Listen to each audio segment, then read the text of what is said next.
Warning. Broken simulation. Broken simulation. With Sam Tripoli. Yo, welcome to Johnny Woodard Presents Broken Simulation starring Johnny Woodard. Ba, ba, ba, ba, ba. We're in it. We're so in it. We're so in it. We can't not be in it. That's how in it we are. Late on a Sunday night. So deep in it. Just late on it. We love people watching the show so much that we record. Yeah, I mean, I don't know, dude. Just super busy. Life's crazy. I'm sorry, Johnny. I got bigger problems right now. I have a giant zit on the end of my nose, and I'm 53 years old. Oh, you do, don't you? You look like the Wicked Witch of the West with that. I'm just over this right now, dude. I'm tired of growing old with zits. Are you having a hormonal imbalance? Is probably? Probably. I mean, why not just throw that in? Bad circulation. My back hair is the longest it's ever been in my life. I mean, I could do cornrows on my back right now. I haven't shaved it in forever. Oh, it's vile. Oh, Johnny, shut up. Why do you have so much hair on your back? What are you, a wilderness? Because I'm Armenian. That's a thing? Yeah. We're furry, dude. We're furry. There's this, I sent you that link I'm so excited. There's this Armenian butcher shop that's going to come on like Ventura. Yeah, Johnny loves his Armo butchers. Well, it's like the best. It's one of the coolest butcher shops in LA. I'm so excited for it. I'm ready to go down there and get some quality meats. Johnny, you love your meats. I love quality meats. I do. But Johnny, if you bring over meat to my house, you better leave it. That's all I gotta say is you better leave it. Comments were torn apart by that controversy. Yeah, it was definitely split the broken. And the broken are shattered into a million pieces by the can you take the food you bring to a party gate of 2026. I just can't believe that you're okay with taking that. It's unbelievable. Well, it was there for the party, not for you personally. And the party ended, right? It was at my house. Right, but he made it. Yeah, for my house. For the party. And the party at my house. So anyways, let's not get into it, Johnny. Well, okay, I have a question for you. If somebody else came up and said, oh man, this was so good. Can I take some of that home with me? You want pee? I would totally give him some. Yes. Yeah. So he made it. He has even more right to it than the random person. No, but he shouldn't have taken it all that was left. He should have been like, hey, dude, I'm going to split half of this. I'm going to take home with you. Wait, I figured out what's happening here. You're just hosting parties so you can get free food for the week. Yeah, basically. It's like why women do birthday month so they can get presents the whole month. That is so true, dude. Women, like, they have this whole idea that their birthday is like it's kind of like Mardi Gras or something, whereas everybody it's the month leading up. Yeah. Johnny, do you think it's hilarious that National Women's Day is the shortest day of the year? Is it really? Yeah. That's funny. Is it right on the, what do they call it? The spring. Hey, see, dude, Alana Laurent wouldn't be here if we weren't doing late. She finally made one. That was her make-a-wish. Well, that's what we did. We did it for you. And like somewhere out there's a white woman that hasn't watched the show. We need to do it for her. We have to get into the biggest story this week right away. The question of Ben Shapiro's eyebrows. Did he get eyebrow augmentation? No, it's got to be a humiliation ritual. It's got to be a humiliation ritual. Look at this, dude. He looks like Groucho Marx's mustache migrated up to his eyebrows. It is unbelievable. I mean, unbelievable. It's real, too, because I couldn't believe it. He looks like a Muppet, dude. It's like caterpillars up there or something. I mean, dude, Latinas are jealous of those eyebrows. Look at those things. And like, dude, I didn't believe this was real at first. I was like, I have to see him actually talk. And this is totally real. So he's clearly done something, right? Somebody was like, maybe he got on minoxidil or something like that, which can thicken up the hair on your face also.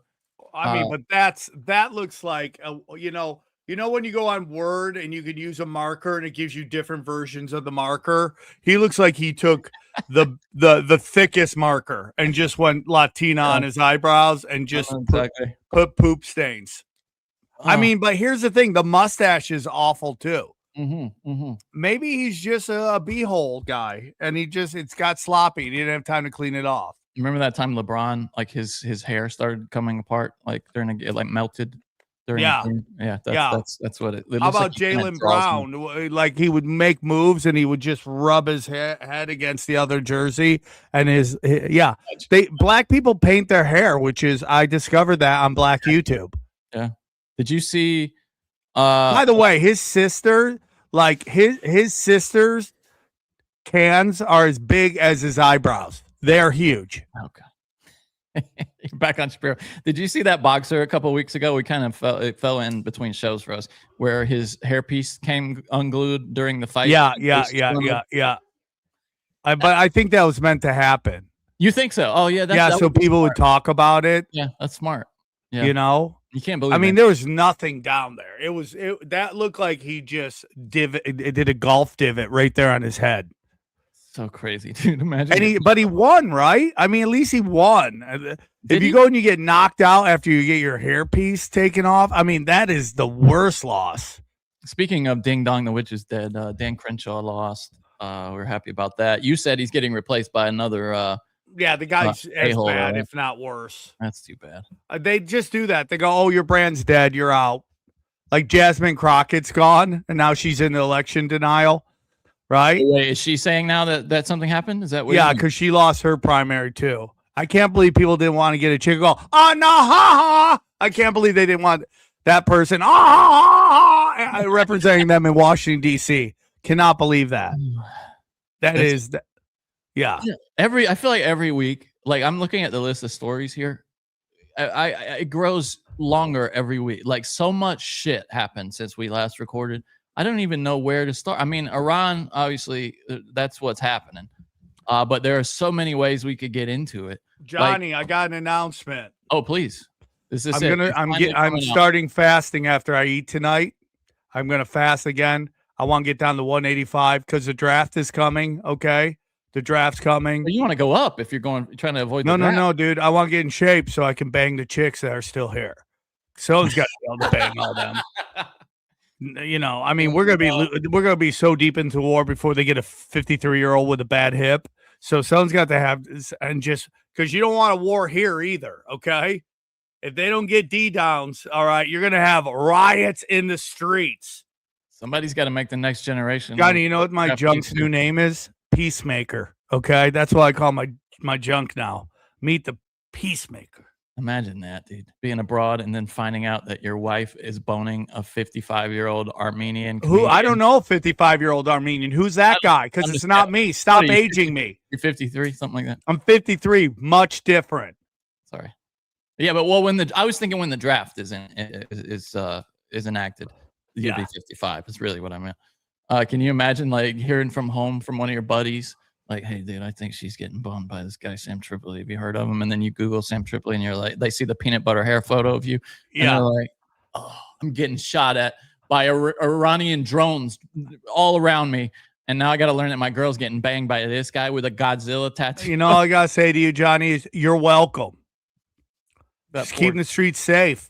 Imagine going to war, fighting Iran, winning or losing, devastation, and then coming here and all your cities are burned down because chicks didn't get any D. I'm just trying to do my part. How many do you think you could take out in a day? No. Do you ever hear the story of that slave, that super slave, that his job was just to bone female slaves? Like some people get the best gigs. That's horrible. It's the best gig. Your job is just to drop D on all the other That's people. So dark. That's so Why dark. is that dark? Because it can't be. I mean, that's like treating humans like breeding stock. That's not... Johnny, if anyone out there has money and wants to treat me like breeding stock, sign me up. The women, dude. The women don't. I mean, what? They all want that?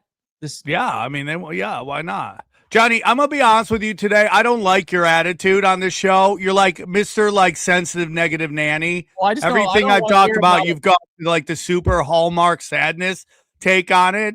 So either get it together or end the show right now. What was my super Hallmark sadness? Imagine fighting and you find out Sam dropping D on you. Oh, poor guy. Do you think that would be good news? He had to make love to all the women. Would that be good news for our fighting men? Okay, Johnny, thank you. Thank you for being serious all Would day. that be good This news? is Johnny. Johnny's the guy that you send him a video. He's like, it's AI, dude. I fact check it. Johnny is a human fact checker. So funny, Sam, that you mentioned You're that. so because funny. You spent the last week or 2 weeks ago on the cross about telling everybody that AI of Epstein, his girl, was fake. You were like, "Oh, I'm sorry, everybody." Yeah, but that was everywhere, Johnny. It's not in a group text where we're laughing at a stupid video. Nobody was laughing. You're like, it's no AI. The only laughs were when I came into the thread and said, "This is obviously fake, Sam." And then there was a bunch of laughs reacting. Johnny, to that. see, you're getting Queenie again. It's just like this, Johnny. No fun. No fun, Johnny. Can't run with the joke. I was in a good mood when we were supposed to do the show on, what was it, Thursday, then on Friday, and now I'm sorry, Sunday Johnny. night. I'm sorry. I'm sorry. It's just life is crazy right now. I don't know what to tell you. We're going to air. I don't know. Life's crazy, dude. People And were you know in what, the chat Johnny? room I'm going to waiting. tell you something. I paid the price for that because I had a gig. I had only so much time before I had to go do a gig, and I go get my hair cut from my favorite hairstylist. I'm like, hey, is she here? They're like, she'll be there 10 minutes. 10 minutes, senors. 10 minutes. I'm like, okay, I'll go. I'm so busy. I'm just going to go grab some El Pollo Loco, come back, okay? I grabbed some El Pollo Loco, come back. She's still not there. I'm like, okay, I'm going to go grab cash from the bank so I can pay her in cash. Okay, senor. She's almost here, senor. I'm like, okay, cool. I run, grab cash, still not here. I'm like, oh, man, my day's slammed. I don't have a lot of time. She walks in looking very flustered. She's like, sit. And she's a very, very beautiful woman. And she's like, sit. I'm like, okay, cool. She's like, the normal, like you normal? I'm like, yeah, let's do it, dude. I sit down. I'm on Instagram looking at fat asses, okay? And while then you're getting your haircut? No, I'm just like on Reddit and shit while I'm getting my hair cut.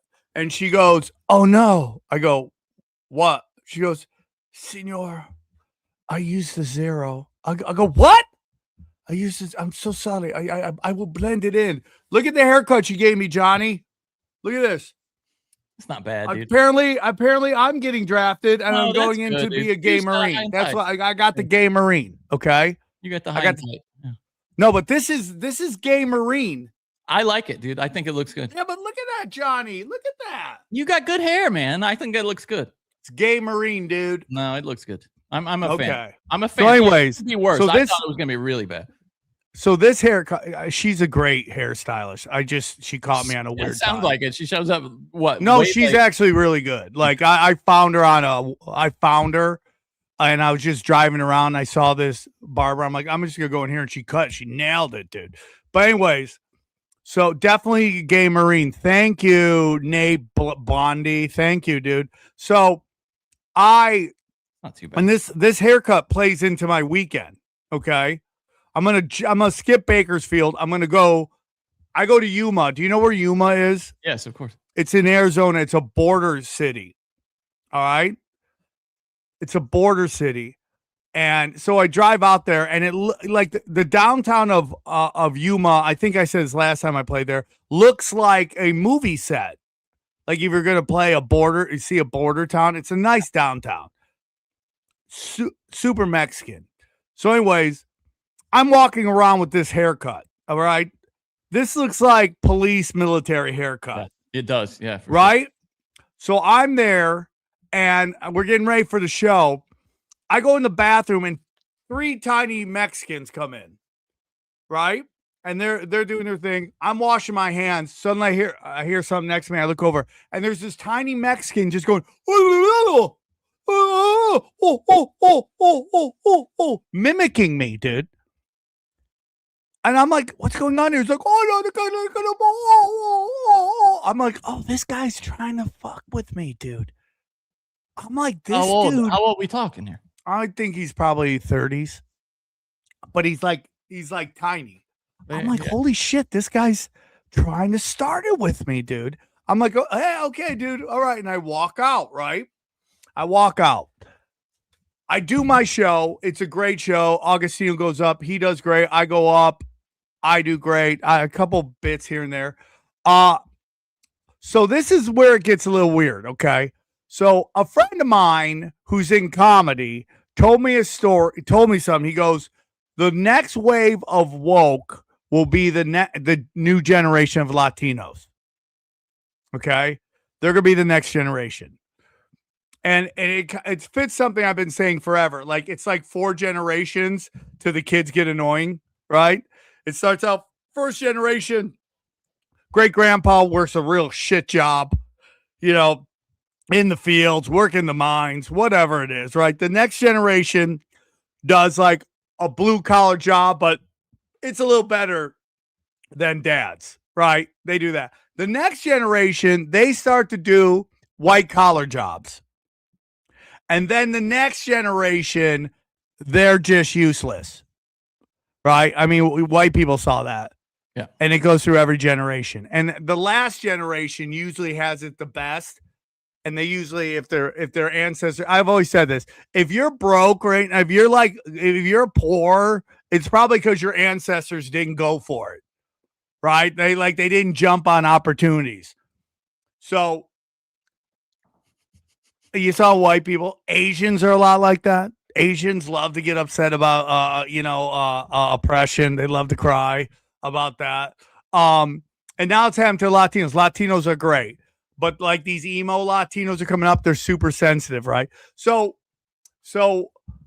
Augustino goes up, does a joke about Elon Musk and how they were like, hey, we don't own all the people who had Teslas. Like, I bought this before it became a Nazi car and all this stuff. And then he's selling a sticker. I go up and do my jokes. Cali Mexicans love jokes. They love for you to tee off and go crazy. Okay. Yuma, they were way more sensitive than I remember. Like, I made a joke about that grandma getting kidnapped, and the whole entire room was like, oh. I was like, why are you guys sensitive? They all thought you guys did it. You know what I'm saying? You're getting pulled over left and right. Yeah. I go, maybe she should have gone to the escape room over there to learn how to escape a kidnapping. So I get off stage. I do my classic R word bit. Gets okay response. Does what certain ones pop, other ones don't. I get off stage, dude, and there's this big ass Latina chick pulling her boyfriend, who is the best. He has a nice super trim beard, bald, has like open loop air, and looks like he's a manager at Supercuts, okay? And he goes, "Hey dog, can I buy you Nazi stickers, dog? Let me buy you Nazi stickers." I'm like, oh my God, this guy's calling me a Nazi.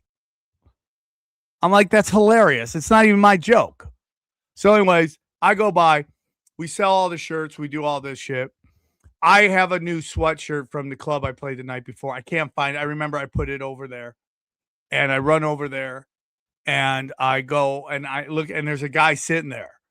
And he's sitting down. And I walk up to him. I go, hey, sir. I go, is there a sweatshirt on the seat that you're sitting at? He stares at me angry. No hablo inglés. I'm like, damn, dude, damn. Okay, thank you. And I walk off. I'm like, damn, dude. I think it's this haircut. They think I'm like a cop. So I walk. They think you're ICE, dude. That's what it is. They think I'm ICE with this gay Marine haircut. Yeah, dude, because I watched this show that immigration, where the people work on the border, and the guy that goes out and like follows immigrants around and arrests them has that haircut. That haircut. So I walk out. I don't have a hat on. I still have this. We go out. We go down the elevator. We get out to the alley. The guys that were throwing the show, they're behind us. They're not with us. Me, Augustino, and this local comedian are white guy. We're walking down the alley. Suddenly, 3 jumbo giant Mexicans just stop at the end of the alley and just stare at us. And I'm like, oh my God, dude. We're going to get the shit kicked out of us. And we just walk by and go, hey, and we just run to the car. And like Augustino wanted to eat. He's like, we got to get something to eat. I'm like, where are we going to go eat? And we go to In-N-Out. It's literally around the block. We're like, let's go inside. I'm like, do you want to go inside, dude? This haircut is not popular in this town right now.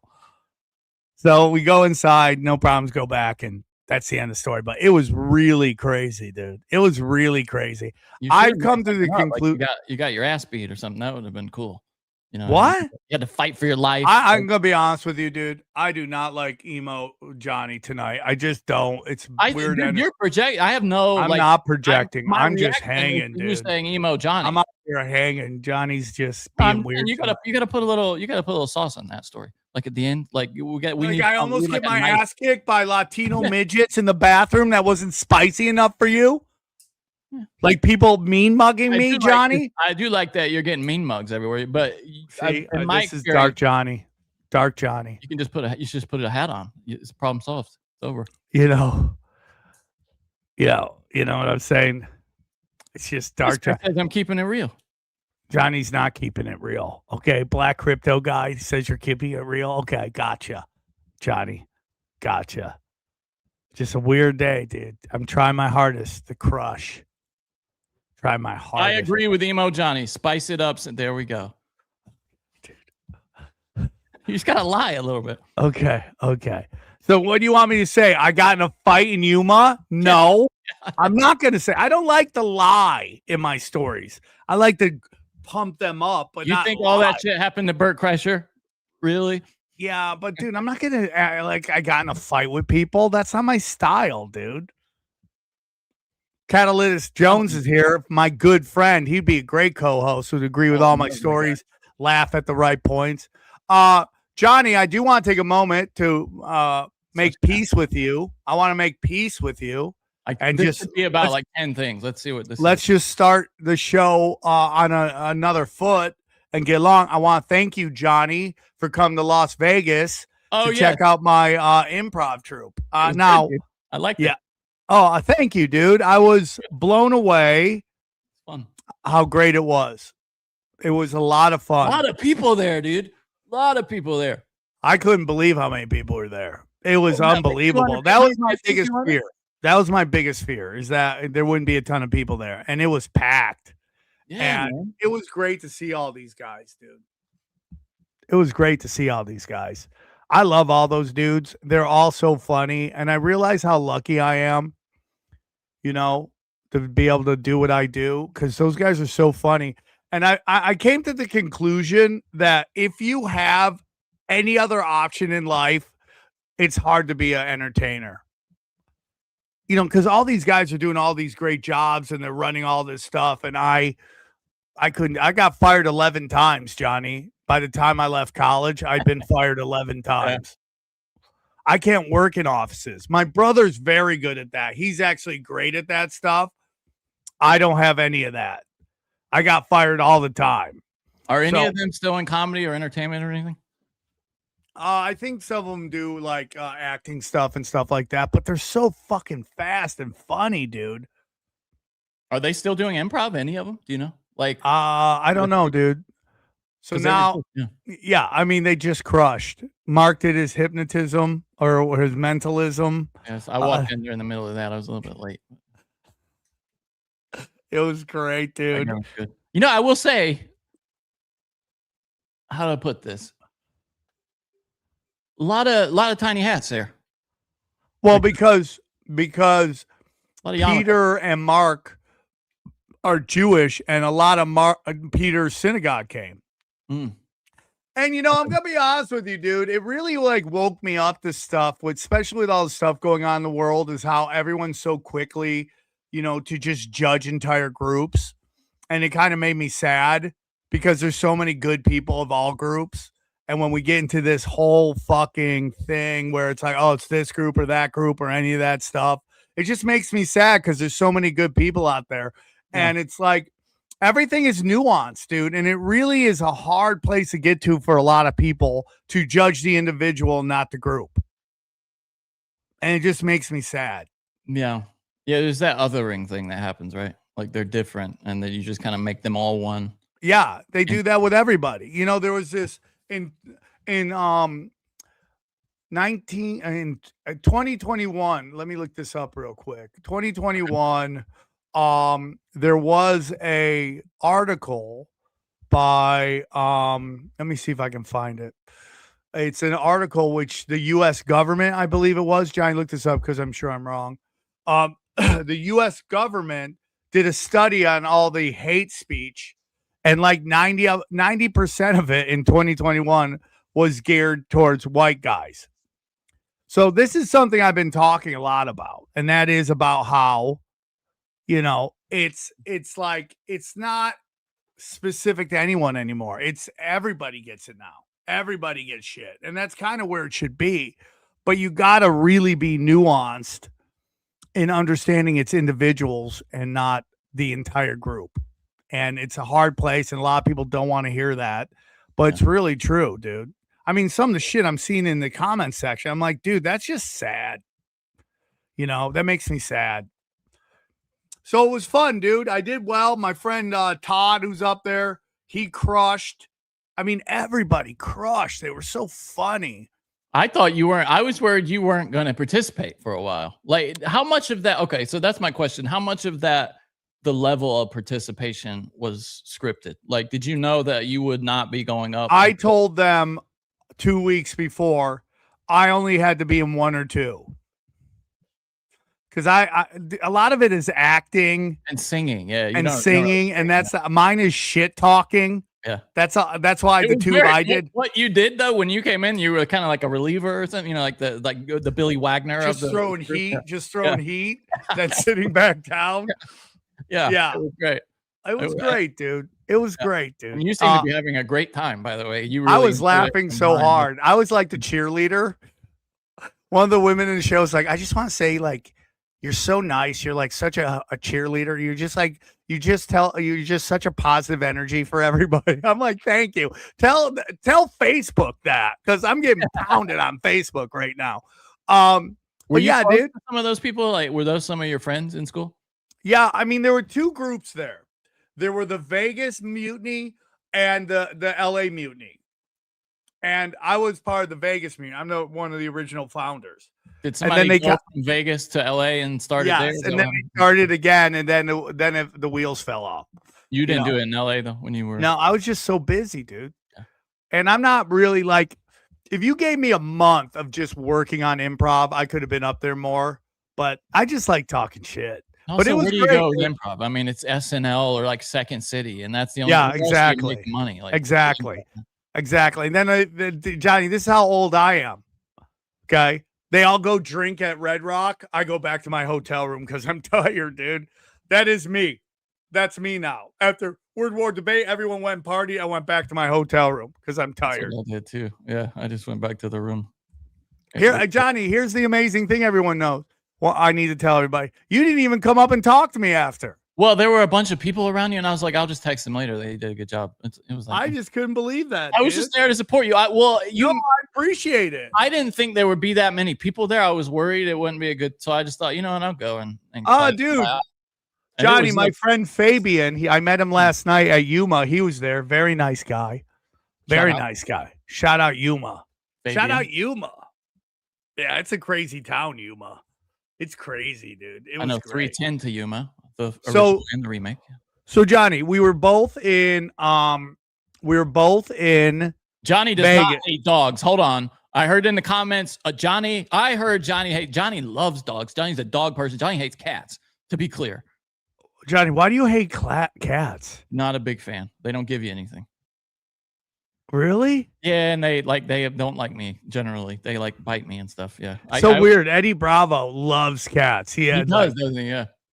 I thought somebody said like Joey Diaz had like 10 cats at his house at one point, or even it was 20 cats in his apartment. We have a cat here. Damn it, Johnny. And it's sweet and it likes me, but I've had bad experiences.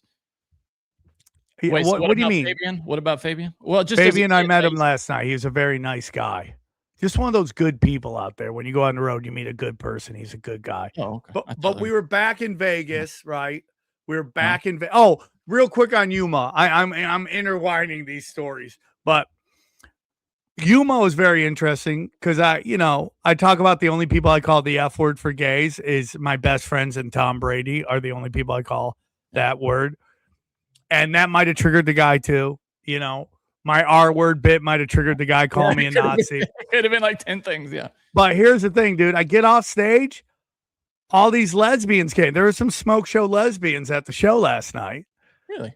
And they were like, we loved it. Even though you said that word, we loved it. And it's like, Johnny, I'm not lying to you. There was a time when I didn't have a lot of fans, but I had some fans, and those fans were lipstick lesbians. Nice. The best kind. I would do shows, and there would just be herds of lipstick lesbians in my audience. Mm-hmm. And I was the happiest person ever. I was just happy. So lesbians love me. The fun lesbians, dude. The fun lesbians. Not as many of those these days, it seems like. There used to be. They're still there, dude. Yeah. Those are the ones that get mad at guys because their boyfriend cheated on them. So they go date a lesbian. Yeah. And then they culturally appropriate our strap-ons. Yeah. Right? That's culture appropriation. They all go date Cara Delevingne or whatever her name is. Yeah, with a face tattoo. Yeah. Doing a lot of this in their Instagram, TikTok. Yeah. Yeah. What's this called? The Dougie? Or what is this called? I have no idea. I don't know. That fat kid who did the boom, did this, made it popular. Yeah, I know what you're talking about. That's the move of the lesbians. Yeah. The certain kind of lesbians. Yeah. The like the alpha lesbian. Yeah. Yeah, Johnny, people want to know about the strange call. Oh, I got a lot of good friends in the strange call. Yeah, you remember people would call in and do calls? Oh, Johnny! The strange call? All right. Okay, I got so many stories and they're all just going all over the place. I'm sorry. I just have a hot topic, by the way. Oh, okay. We didn't do our hot topic. Do our hot topic. But last thing on Vegas, and then I want to talk about Baker Street. Last thing on Vegas. Vegas is dying because it's too expensive. Okay? So Dana and I go, she gets us a place at the Flamingo. She gets it $100 a night. Not bad. Vegas will do that. Oh, it's funny. You guys are right across from us. We were at Caesars. So we go to Vegas. Wherever you're at Caesars, we're at the Flamingo. It's $200 for the room. It's over $100. It's about 100 or a little over for the resort fees and taxes. So a third of it is just me paying for bullshit. For nothing. You're not even. Are you getting a massage? What is the resort fee?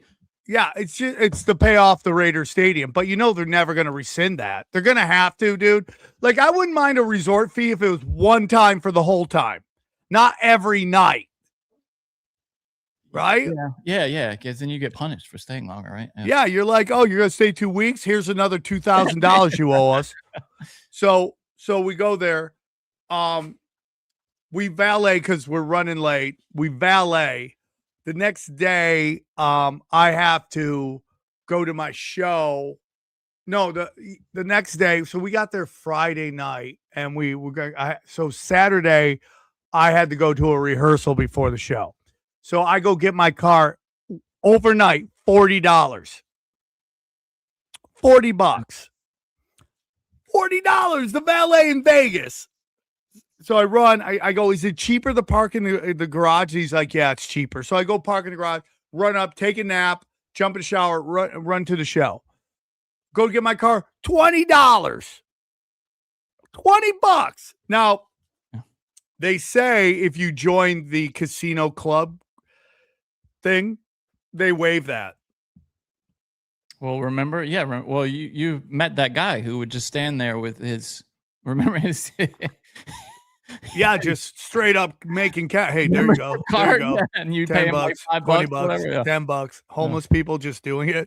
Yeah, dude. Crazy. Scam. Yeah. Crazy. Well, dude, the biggest scam of all now at Caesars is that the internet, you get there and you get your phone on the internet, you get your computer on the internet. Any device beyond 2 is $15 per device now at Caesars. Yeah, so you get your phone and your computer. If anybody else wants to use a computer or a phone, they charge you $15 for that. Yep. Isn't that? And you can only once you got your 2 devices on for the day. It's not like you can turn the computer off and then switch to your iPad or whatever. You're done. Yep. With 2 people, I mean, dude, it's just nickeling and diming everybody. It's disgusting. It's disgusting. Okay, get back to the hot topic. Okay. Well, there's a million. I was saying earlier, there's a million ways. Iran is the story. but there's a million ways to get into it. And I guess probably the most interesting entry point is this. The voice of reason, apparently the only one in the president's ear, is become Tucker Carlson, who is trying to save the world. Listen to this. As I said, hold on, let me make it so it's coming through here. I mean, it is just unbelievable that this guy, this former bow tie wearing guy, has now become the only person who gives a shit about the survival of our country. I flew up to DC 3 times in the last month to try to convince Trump not to do this. It didn't work. It happens. I'm looking at this and I'm thinking, boy, this is not going to get better. So then I think I'll fly up again and ask him. I mean, I don't know if anyone else is doing it, so I'm going to try to just declare victory and go home. Like, you killed an 86-year-old cleric. Let's just call that a win and then pull back. And so then, meantime, he got convinced to denounce me. Okay, I don't care. I'm going to fly up anyway and see him. And what happened was Trump came out and said that Tucker used to be MAGA and he's lost his way, is what he means. I imagine thinking MAGA is something anymore. Yeah, I know. Yeah, it's so dumb. I mean, right? just Even absolutely ridiculous. If anybody's lost their way, it's not this guy. It's like denouncing me. So Does that sound weird to you? Does it sound? Maybe it might be because it's coming. Yeah, call someone who knows him. I've said I'm just going to fly up anyway and tell him this because I think it's so important. And the person says, don't bother, because he's being shown polling that this war is like a 90-10 win for him. Oh my God. They're straight lying. They're straight lying to him. 90-10 polling. 90-10, dude. Like, of course he's going to keep, if he thinks 90% of the country is behind him on something, of course, because he wants to win the midterms. They convinced him, they got in his ear and convinced him that 90% of the people love this idea of just bombing, I mean, just straight lying to him. Unbelievable. Read the room, dude. And I said, I don't know where that polling is coming from. It's like, I guess you could make any kind of poll. And he's watching Fox News, which is telling him the same thing. And he's getting fake polling. I guess they're only polling Sean Hannity's viewers or something. And so I'm not sure that there's a sense, as if this was yesterday, because I was getting so agitated and worried. I don't think that there's a sense that this is unpopular. Like, I think there's an information vacuum here. There's a massive information vacuum. And, for the president and the administration who declared victory based on internet and vibes and podcasts, let's take a survey, shall we, of every podcast that he appeared on. Right. And how do they feel about the Iran conflict? You can look very clearly for yourself. You can look at a lot of the polling of that same demographic, which they were very excited about. Young men in particular, how are they feeling about this conflict? And, if you were saying 90-10, it's not even true in the Republican sense. I mean, the latest one that I saw was like 72% Republicans, which, by the way, Mr. President and everybody in the administration, Bush had 93 for Iraq. And how did that turn out for him? So let's not put all of our eggs in the basket of just because Republican voters are here, that this is all going to be like sunshine and roses. And I mean, they're lying to him. I mean, polls are lies. I mean, dude, it's like you have to be a real neocon war hawk to not see what is happening here. Owen Schroer went on the something Patriot, whatever that idiot's name is, and he just laid into him about you're falling for the exact same tricks. It's unbelievable to me. And let's just say that this war is about Iran having nuclear weapons. Fine. Then why are they hitting Lebanon? Lebanon doesn't have any weapons. Lebanon isn't chanting death to America. Why are they hitting them? Why are they talking about Turkey? Why are they going Turkey's next? Why is Mark Rubio and the gay boy, what's his name? We need war. We need a lot more. What's his name? The old politician. What's his name? Super gay from Kentucky. Oh, Lindsey Graham. Yeah, of course. Lindsey Graham. Why are they talking about Cuba now? It's so what don't you understand about this? It has nothing to do with that, dude. Well, I'm curious what you think. Now, Marco Rubio let slip that we went in because Israel said they were going in, which Obama's people have come out and said they told Obama the same thing. and they didn't do it. But Trump fell for it. Now, do you believe that? Or do you believe that Trump wanted to? Because Trump came out the next day and said, you know what? Actually, I wanted to go if anybody wanted to go. I think they all think he's like some Messiah thing, dude. I really do believe that those really deep Zionist who did Tucker go after, the Chabads or whatever they're called? Chabad, yeah. The Chabads. I think they think he's Chabad Lubitz or whatever it's called. I think they think he's some kind of like prophet or something, dude. And dude, Johnny, this is how deep I'm going. I think the Trump first administration, Biden administration, Trump running against Kamala Harris, all scripted. Okay. All of it's scripted for this moment right now. Well, that was the prophet Eddie Bravo. There's this been, you had your viral clip and Eddie had one go around that is this is all prophet, dude. The prophecy, prescient. Man. They are all, and I'm telling you this, if he puts actual boots on the ground, meaning not just a couple forces, but sends the military, everybody is talking about it is a major disaster. It is a major disaster.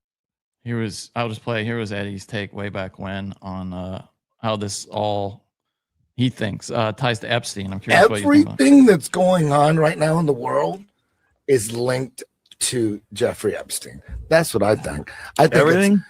I think everything. Man. Trump shit, everything. Everything. Bro, he's the most entertaining dude I know. Rather, like if they had a choice, you want to go to jail for this shit as a pedophile, or would you rather have World War III?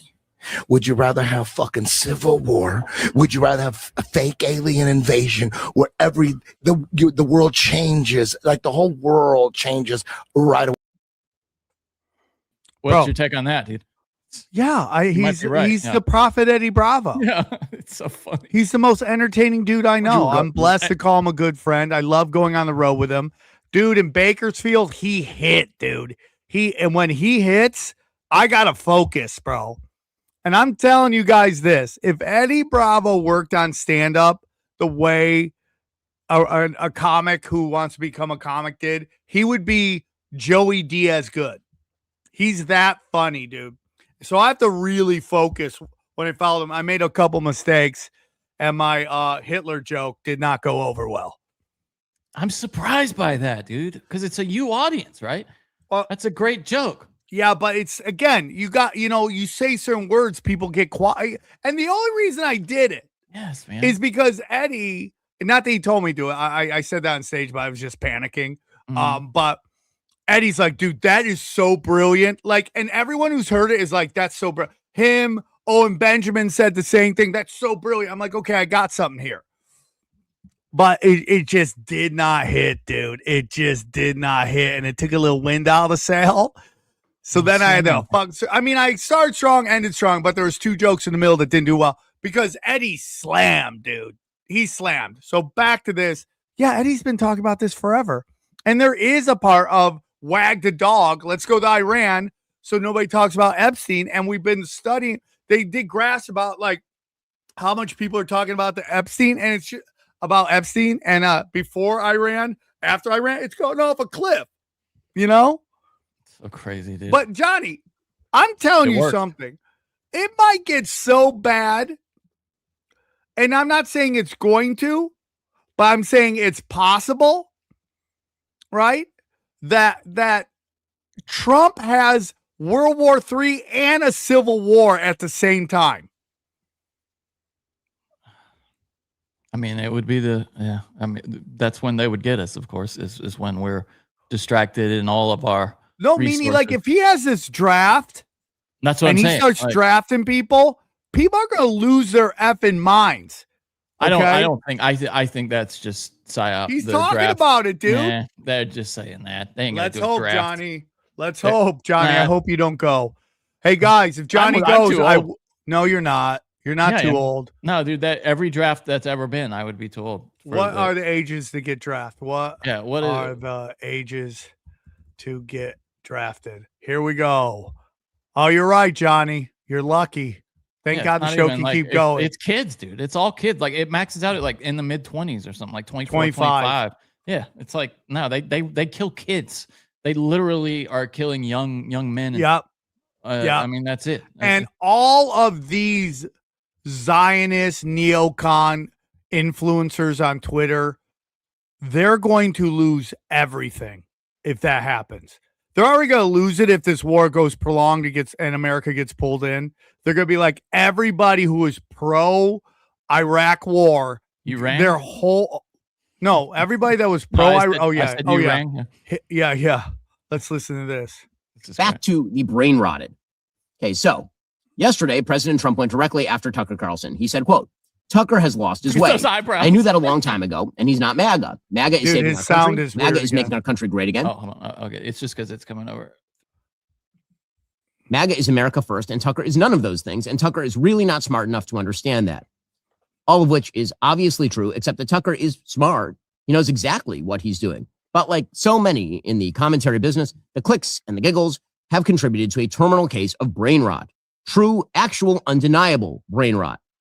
After Tucker said just a few days ago that Trump's action in Iran is, quote, absolutely disgusting and evil, Tucker has now declared that Chabad, that is the Jewish organization most famous for their telethon and also their warm approach to Jewish outreach. For their telethon. Chabad was responsible for the war in Iran and was also seeking to destroy the Dome of the Rock and the Al-Aqsa Mosque, which is, I'm sorry, totally insane. You're lying. I mean, there are no levels to describe how you're lying. That is so crazy.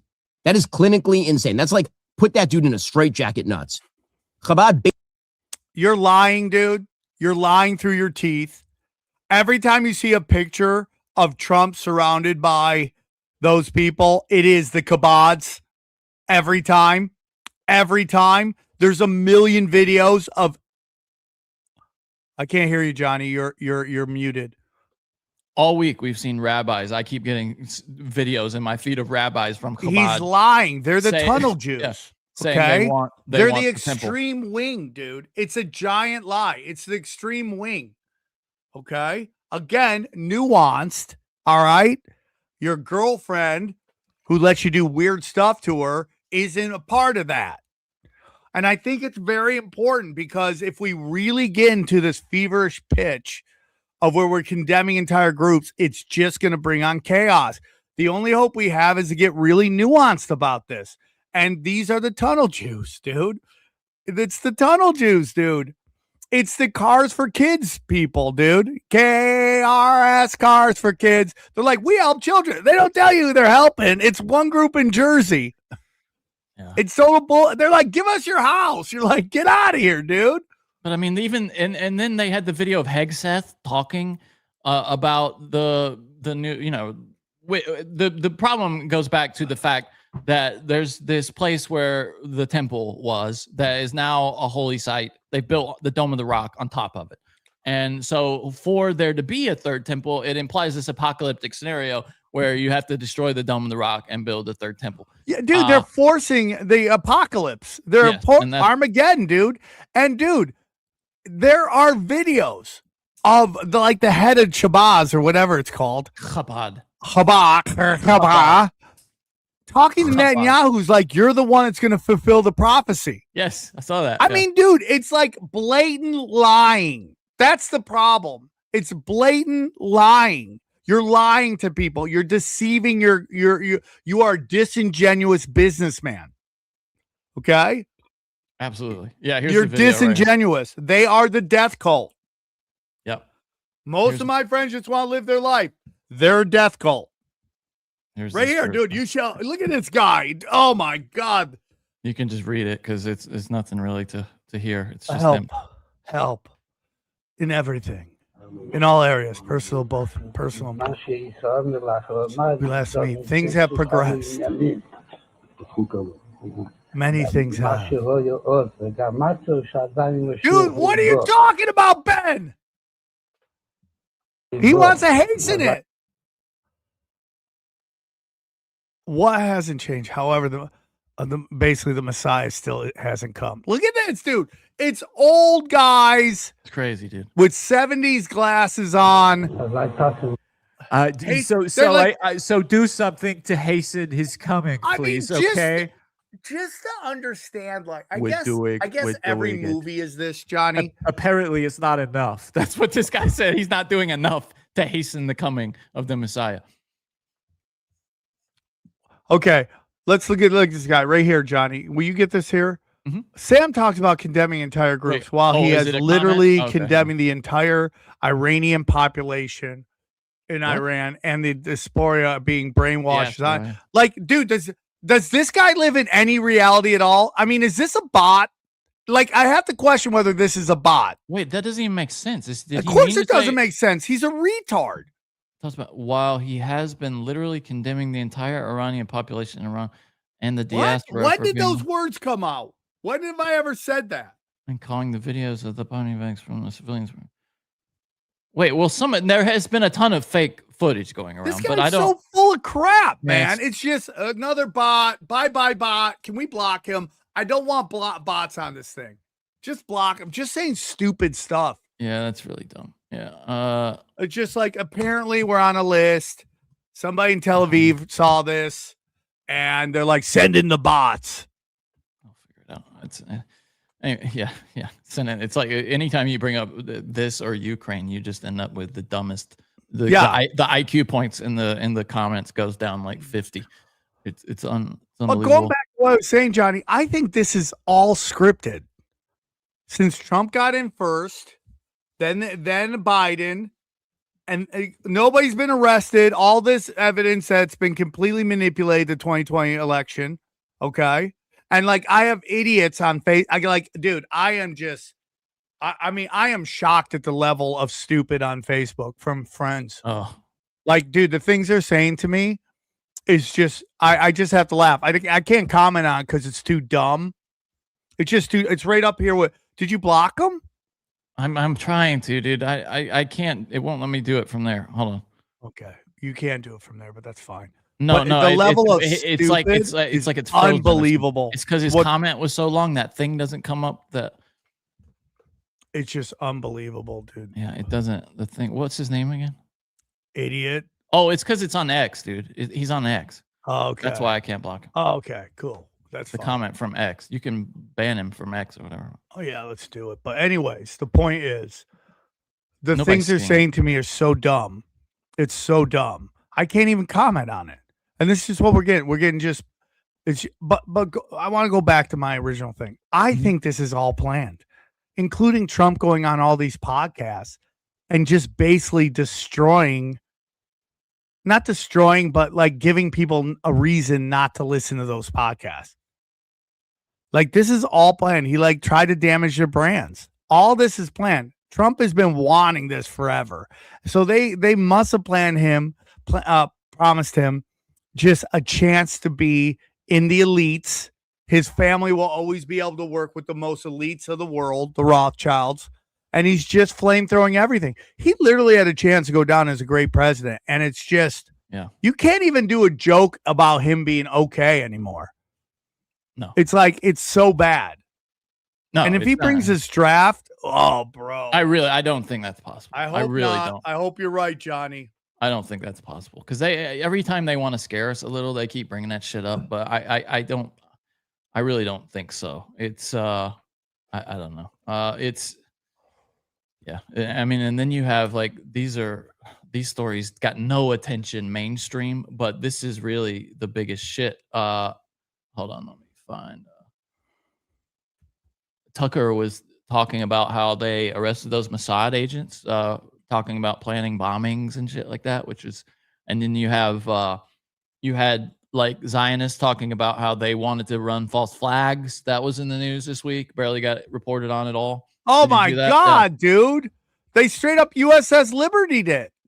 And like, what are you talking? The US Liberty, that's an anti-Semitic thing. Bro, they just tried to do it in Saudi Arabia. That makes me question all of these stories. So Johnny, the whole thing right now, I watched this video.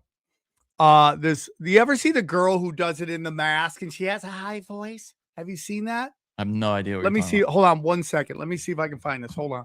Yeah, I'll read I this while want you're you to doing know. that. This was Tucker's story. He said, this is from Middle East Eye. It says U.S. political commentator and journalist Tucker Carlson claimed on Monday that Saudi Arabia and Qatar had caught and arrested Israeli Mossad agents planning bombings in those countries.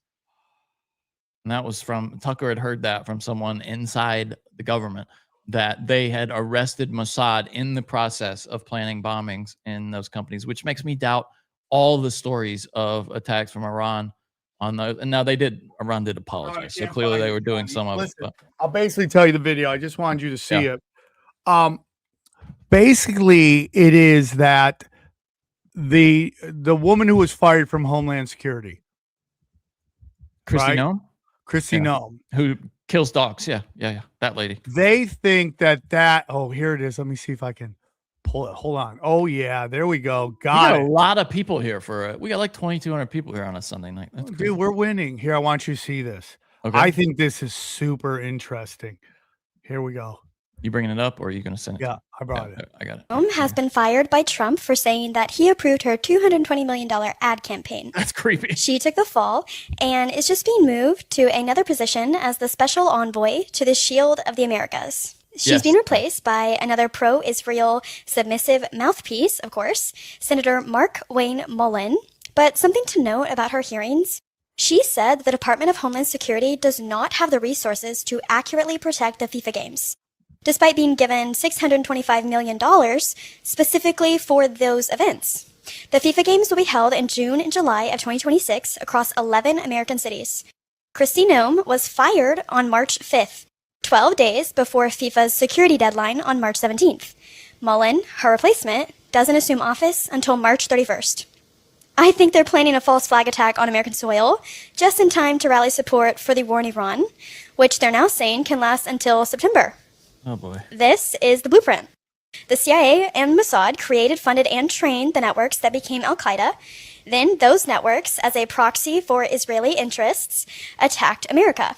Then that attack was used to justify the Patriot Act, mass surveillance of Americans, 2 decade-long wars, DHS creation, suspension of habeas corpus, torture programs, the entire post-9/11 security state.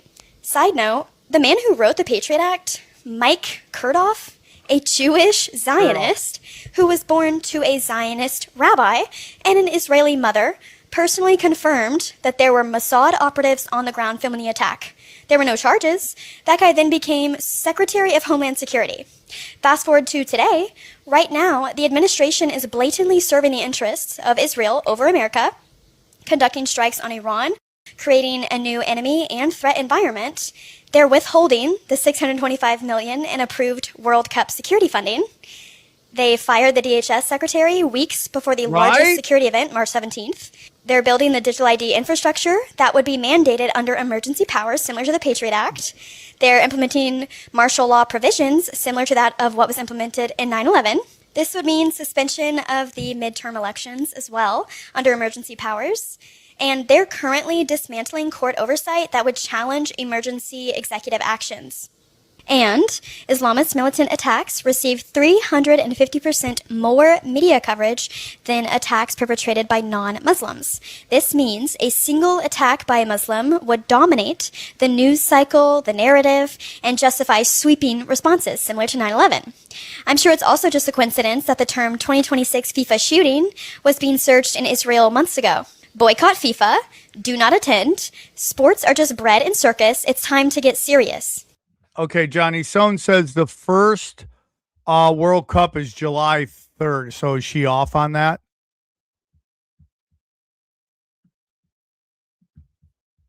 You're muted again. You're mute. What, There you so go. what if she is off by a day or two? I don't understand the relevance of that. The opening game is when? It's July. Hold on. FIFA sucks, by the way. So if you were gonna take out something, take out the executives at FIFA. Like, I'm okay with that, actually. They're the most corrupt group of people on the planet. Johnny, I condemn those comments. I don't call for violence against anybody. The first game is the 11th of June. It's Mexico versus South Africa in Mexico Stadium, Mexico City. 11th of June. The U.S. play their first game on the 12th of June. So does that not fit? I don't know. Yeah, I mean, What? does it fit? I mean, it seems like it does to me. I don't get the relevance of the date exactly. Yeah. But yeah, 11th of June. You know what absolutely does fit is the clothes I've gotten from Mizzen in Maine. Sam. Oh, Johnny, I was just gonna say you are dressed so well. I always am. That's because I keep it sharp at Mizzen and Maine. You know that moment when you're running out the door and you need a shirt that looks polished without messing with an iron. That's exactly why I wear Mizzen and Maine. Fast, sharp, and ready the second you grab it. Mizzen and Maine makes classic menswear with performance fabrics, so it's effortless to look sharp and feel great. Mizzen and Maine actually invented the performance fabric dress shirt over a decade ago, and since then they've perfected it with modern fabrics. Mizzen and Maine shirts and pants look refined. Also they're stretchy, lightweight, moisture wicking, wrinkle resistant, and completely machine washable. No ironing You or love cleaning. that stuff, Johnny. You love that stuff. Well, the Good great stuff. thing about Mizzen and Maine is Tell that me about it. you can wear it on. It was like 90 degrees here today, and you can dress Wow. up and look nice, but also not while you're sweating and not sweat through your shirt because of these high tech performance fabrics. I at love Mizzen that and Maine. about you. Check these shirts. They got everything, dude. They got all That you was could want. great, Look at that. Johnny. I Look at love that. shirt I right feel there. so good. That's a beautiful shirt, if you ask me. That's a right there, Sam. beautiful shirt. I mean, we're not supposed to get super overly excited. You know, I mean, physically, if you know what I'm talking Oh, I about. know exactly what you're talking I'm about. rocking it, right? Yeah. I'm rocking real wood right now. Yeah, well, those Oh, shirts, sure. they're long in the front, so it can Oh, cover up perfect, any dude. situation. Perfect for Jeff. hiding boners. And here's something really special, even more special than Sam's boner. Mizzen and Maine is a veteran-led organization committed to Thank supporting you. those who've served. They offer a year-round military discount and proudly give back to veterans organizations. It's timeless style you can invest in once and enjoy for years. We like that around here. That's why thousands of guys swear by Mizzen and Maine when they want to look great without the hassle. Right now, Mizzen and Maine is offering our listeners 20% off their first purchase at Mizzen, that's MIZZEN, and Maine.com. Promo code BrokenSim20, BrokenSim20. That's Mizzen, spelled MIZZEN, and Maine, MAIN.com. Promo code BrokenSim20 for 20% off. MizzenandMaine.com. This guy, Promo Mark. code BrokenSim20. And if you'd rather shop in person, you can find Mizzen and Maine stores in select states. One more time. Where do they got to go in the promo code? MizzenandMaine.com. The promo code is BrokenSim20 for 20% off. Now, Johnny, this is how great Mizzen and Maine is. This guy asked a real question. This is Mark T9K. How do you hide a peacemaker? Okay. Call back to earlier.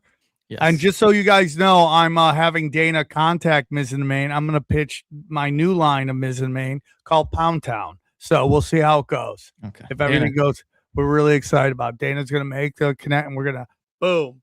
Dana Boom. doesn't do that. Pound Town. You'll have to send Pound that to Town. me. You'll have to Pound send that Town. one to me, Sam. Well, Dana will find a way. Okay. Pound Town. Everybody's going to Pound. Johnny, can I play a new video for you real quick? I Well, think you'll love it. you can after you tell me about Blue Chew, because we love Blue Chew, fellas. Oh You my already know what time it God, is. Johnny, you're the best at this. Who taught you how to do these ad reads perfectly timed? That's right. Me, Sweet Sammy T. And I want to tell you about a piece. We're giving out Nobel Peace Prize to people who aren't spreading peace. You know who's spreading peace? A piece of this D, dude. That's right. That's right. Blue Chew Gold. Well, dude, I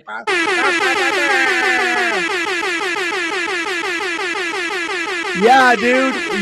Ladies gonna need a peacemaker. Nothing makes peace like a hard D getting dropped right on you. That's right, dude. You want to make peace? You want to bring peace between the sexes?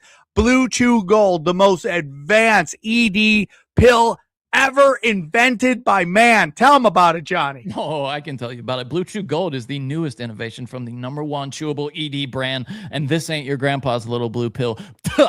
This is the 4-in-1 beast that's setting the gold standard for performance. We're talking 2 ingredients for blood flow to keep your rocket pumping. Speaking of rockets, boy, we had a lot of talk about rockets this week. Mixed with apomorphine and oxytocin to turn up the arousal and connection in your brain and body. Blue Chew Gold dissolves under your tongue. That's the best place, and works in as little as 15 minutes. That's all you need.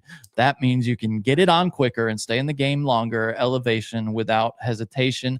This is peak passion and peak performance in one God, I'm tablet. so hard thinking about it. That's right, dude. Next time she sends you that "you up" text, you can just answer with a picture of Blue Chew, and she'll know exactly what's about to happen to her. Forget Netflix and chill. This is Netflix and fill. I can't decide if it's fill your prescription or fill that the opening piece hole. The piece. It's full ignition in as little as 15 minutes. Make life easier by getting harder and discover your options at bluechew.com. And we've got a very, very special deal for our listeners. You can get 10% off your first month of Blue Chew Gold with the code BROKEN. That's promo code BROKEN at bluechew.com. You can go there for more details and important safety information. And we thank Blue Chew for sponsoring this here podcast. Guys, listen to me. Okay, you want to be harder, last longer? You want a Snickers veiny type meat hammer? Blue Chew Gold promises more veins. More veins. Okay? You want her to feel your dick highway? Okay? You want her to take ways to your magic sack? Okay? Get Blue Chew Gold, guys. Here's a big thing. Someone just said there's a lot of talk on the internet. This is from Catalyst Jones. Friend of show, was on the show, crushed it. Eminem is a clone. Okay. There are videos go around saying Disneyland will be the next false flag. We're staying away on just in case. Okay. We're saving lives, Johnny. You don't have to worry about me going to Disneyland. I'm good. Yeah, Johnny, you're not one of those creepers. No, like what adults are going to Disneyland? Johnny, you should go to Disneyland and start a gang. There's Disneyland gangs. What kind of gang can afford to pay $160 every day? Emo gangs. Yeah. There are these YouTube channels of like dedicated Disneyland people that just go like 30 times a year or whatever. And it's all just the biggest geeks like you could ever imagine, dude. They like know when little things change in the park. It's really weird people, dude. Like super weird. Yeah, it's Disneyland. Yeah, it's weird. They do go to. I've seen some people that went to that secret restaurant though. The what's it called, 33 Lounge or whatever. Yeah, which is kind of interesting. Johnny, can we play this video real quick? We can play any kind of video. And then I want to tell you a funny story that was told. And I'm gonna get Johnny. I decided we have to do a segment where paramedics call in and they tell us the weirdest stuff they've seen. Here we go. Put it up. Come back to Is It War? World War I. War. Correct. World War II. War. Correct. The Vietnam War. War. Oh, I'm sorry, Carl. That was a congressionally authorized counteroffensive. Don't worry, we get right back on track with the Korean War. War. No, that was police action. No, they had tanks and stuff. Well, the police have tanks now, don't they, Carl? Okay, the First and Second Iraq War. War. They identify as military action. It's a bit like pronouns, except we kill people. All right, how about Libya? War. I'm sorry, that was kinetic action, not a war. Venezuela. Well, it was an act of war, I think. No, I'm sorry, that was a law enforcement operation, not a war. Iran. It's a war. We're doing war things. No, not war things. Preemptive retaliatory de-escalation action. No, that's not a thing. All right, judges. Okay, how about the war on terrorism? War. No, it was a coalition-led conditional operation. How about Afghanistan? Afghanistan was the war on terror. No, I'm sorry, that was a pre-authorized defense stabilization initiative. Okay, can somebody tell me the rules here? War on poverty, Carl. Well, poverty? That's not even a thing. I'm sorry, I hate to do this to you. It was a trick question. We don't have poverty in the United States. The Dow went up to 50,000. Couldn't even get that high. Amazing. Don't even worry about the Epstein files. War on Christmas. The coffee cup thing? No, that's not a war. It is a war for the soul of the nation and whether or not I can wish my children Merry Christmas. Okay, you know what? I quit. I don't want to do this anymore. Today's magical phrase, Carl, you just became a United United States Congressman. Congratulations, Representative Carl. Merry Christmas. It's March. Well, okay, happy Hanukkah. That was funny, Johnny. I don't care. That if you was did- absolutely wonderful. Who Wasn't are that those great? guys? What is that channel? Let Can me we- see if I Back can to find it. is. Oh, Oh, someone posted it. It doesn't say who it is. Is it? Does it say in the corner? So I'll add it back. Eason? No. That's Reason Magazine. Was it Reason Magazine that did it? Maybe it might was have been Reason them. Magazine. Let's give it Okay. up for Reason Magazine. If it Yeah, isn't we even love them. Reason. Yeah, they're good. We love Reason. That's the libertarian magazine. Good That's people. so good. So Johnny, That we was hilarious. need to get back to calls, paranormal calls, local legends. We need these calls, dude. How about weird moments? Well, we got a lot of. I got to be honest with you. We got a lot of bad feedback about the calls. That's why we chilled out on the calls. Oh, really? So yeah. one guy loving the calls isn't No. enough to override three yeah. people complaining about the call. And it was a lot of people were just like, I do like the supernatural calls though. I'm a big Tell fan us of about the supernatural, dude. I also want to have paramedics come in and tell us their craziest stories. Like we were at. Oh, Johnny, this is another funny story. So Eddie and I taking pictures after. I'm selling the secret shirt. No one's listening to me. You're not supposed to show it. Okay, these guys are all putting it on, ruining the joke. It was still hilarious. Wait, what do you mean? Like putting it on at the show? Yeah, and they're walking out with it on. And it's hilarious. I can't say what it is because it's the secret shirt. Yeah. I brought way too many secret shirts. But come on, Johnny. So, anyways, so we're taking pictures. Suddenly this elderly lady comes up with some kind of when women dress like Mexican sheriff sombrero hats. Have you seen those white hats? Yes, I know exactly what you're talking about. She walks in that and she walks up there and she goes, I just come for you. The rest of them sucked. And Johnny, it took everything in my power because I didn't know if Eddie knew her personally, so I didn't want to scorch her. But literally, this woman had a fucking Rocky Dennis face, like she'd been nipping and tucking. What? I don't know who that is. Rocky Dennis from the movie Mask? The Mask, like The Cher movie with the guy with the giant peanut head? No They had idea. this weird growth. Look up the Rocky Dennis story, Johnny. I can't believe I got to explain who Rocky Dennis is. Rocky Dennis. All right, I got it here. Never heard of that though. That's before my time, I guess. You've never heard of Rocky Dennis? Wait, is this like the Elephant Man? No, dude. This is the Rocky Dennis guy. He had something and he had a giant look at him. Is he a real person? No, yeah, he was a real person. Is that Tom Selleck in this, or is that no? That's No, Sam that's the Elliott. real. That's Sam Elliott, that's wow. No, that's right here. her.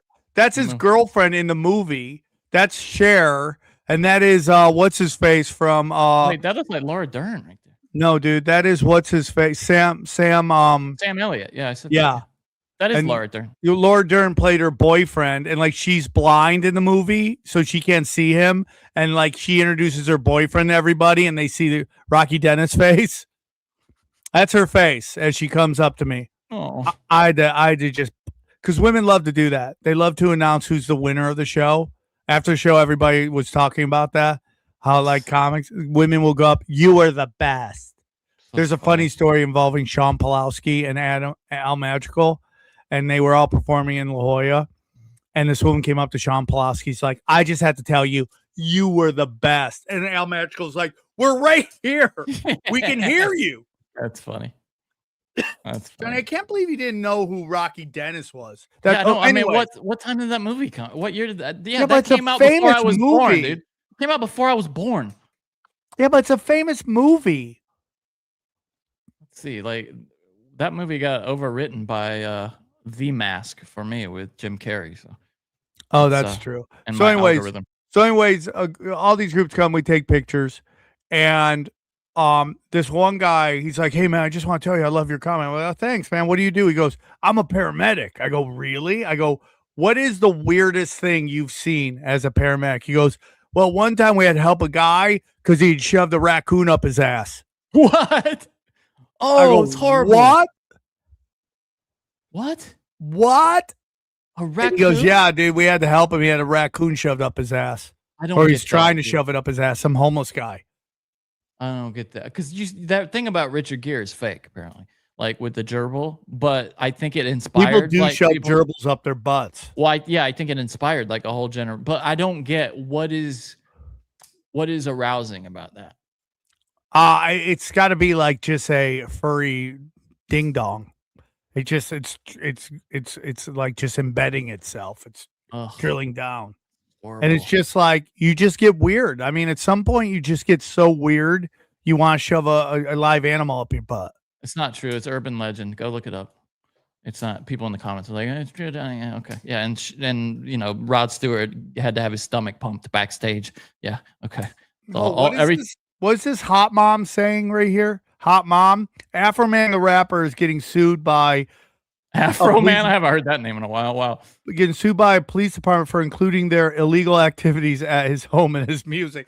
Yay, Afro Man. That is so funny. Oh, yeah, here it is. Afro Man to stand trial this month over a music video made from deputies' raid footage. Why is that? Why can't he do that? Yeah, it's public. That's like public footage. Anything that's like FOIA like that, you can do whatever you want with from the government. You pay your taxes. It's yours. Okay, let's see. In August 2022, Adams County deputies raided the home of Joseph Foreman, better known as Afro Man, with a search warrant tied to an investigation into possible drugs and kidnapping victims. No charges were filed after the raid. Deputies seized thousands of dollars in cash, which was later returned, but Afro Man said about $400 was never recovered. Afro Man said the raid left damage in his home and that the Adams County Sheriff's Office told him it was not responsible for paying for repairs. Ridiculous. The guy started laughing and waddling his head and said, "We're not required to do that." They were unapologetic, Afro Man said. Afro Man said he then turned the experience into music using his own security footage from the raid. Oh, wait, it was his security footage? And they don't, oh, that's ridiculous. That's so dumb. Yeah, I mean, he's going to win. Yeah, he must. They're just trying to bleed him of money. He's a funny guy, Afro Man. He still old as a lion, wants to clean his room. Go clean your room, dude. Yeah, you gotta make your bed, according to Jordan Peterson. It's a big deal. I gotta start making my bed more. So okay, we did that. There's just so much going on in the world, bro. It's just overwhelming. Now I thought this has been going around, and it just fits so well right now. This is a guy from Mossad talking about what they do to people. And so keep this in mind, this strategy, when you see news coming out about people being anti-Semitic right now. Now, I know what they do because I used to ask them to do it. I mean, when I was in the Mossad and we had a guy that gave us problems in the US, and he was speaking out and he was talking like Pete talked once and said, Israel is bombing Lebanon with cluster bombs. We say, hey, who's that guy? You know, Pete Makaki, we used to call him. Yeah. What's going on with this guy's like bags under his eyes? Noise, and you can't get rid of them. He looks like a raccoon. So what you do is you get in touch with a guy in the station in New York or in the station in Washington. You say, tell the guys at B'nai B'rith to label him. And of course the campaign starts, and before you know it, the guy's labeled. And he's an anti-Semite because that's what we say he is. And that's one stain you cannot wash. Now, it shames me as a Jew to tell you that. But that's the fact. Well, we did it. It's wrong. And the people who are perpetrating this don't really understand what they're doing. Because they're losing their own liberties. Listen, that is an interesting video because at the end he goes, it's wrong. I shouldn't have done that, basically, right? So there's that. But it's so funny watching that video because now they'll try to label you an anti-Semite and it actually gives you street cred at this point, dude. It's kind of like the guys who are sitting in jail for weed right now and they're just watching kids smoking weed on the school court, you know. It's like a crazy time, dude. I mean, they just cried wolf so many times that I love the Jay Weiss 4378. It's like that guy isn't Jewish. He's a Polak. Who, like Netanyahu? Like, what are you talking about? Yeah. No, I mean, totally. Yeah. So many of those guys are just Europeans that decided to. I mean, dude. Anyway, I mean, Tucker is. You could say whatever you want. He wears a Kabbalah ring. And it's just like it's just like he's right about a lot of shit. Yeah, he's gonna get some wrong, and maybe he is a controlled op. It could be, but he's putting it out there. And here's the thing, dude. There's videos of Israelis leaving Israel left and right. The whole thing is about getting all the Jews to Israel, and it's not working. Like, you're not going to get the Messiah if they're not all there. Yeah. And why would they go there when they're getting just pounded on right now? I think further proof, by the way, that Tucker is probably on the up and up is that, did you see that he has this nicotine pouch company, Alp, and they had like a massive shipment hijacked, like hundreds of thousands of dollars of Alp. This is from New York Post. Ex-Fox News host Tucker Carlson took a major hit last week when a multi-million-dollar load of his Alp nicotine pouches. Johnny, you know my Peacemaker delivers a multi-million-dollar load. You know that, right? It vanished in a hijacking in Los Angeles. Now he's offering a financial windfall of $100,000 to whoever tracks them down. Yeah, you're thinking, dude, coming through customs and stuff like that, they didn't just disappear he's messing with them and they're messing with his money now. It couldn't be more obvious what's going on there, dude. Somebody hijacked his shit. What else is going on? Okay, so this is really what we got to talk about. So I can't believe it happened, but we finally got the Clintons to sit down and at least listen. They didn't answer. I was gonna say fire, dude. I was gonna say they had to answer a few questions, but It's really fire. they more than answer a few questions, they had to listen to a few questions. Is really what happened. This is Hillary Clinton being subjected to something that I never expected we'd see. Check this out. Unbelievable. Are you aware of any Dude, this is fire. that were on Anthony Weiner's laptop in a folder that was titled insurance, life insurance, with a zip file titled Chairman's rule. Johnny, you did it. That was great.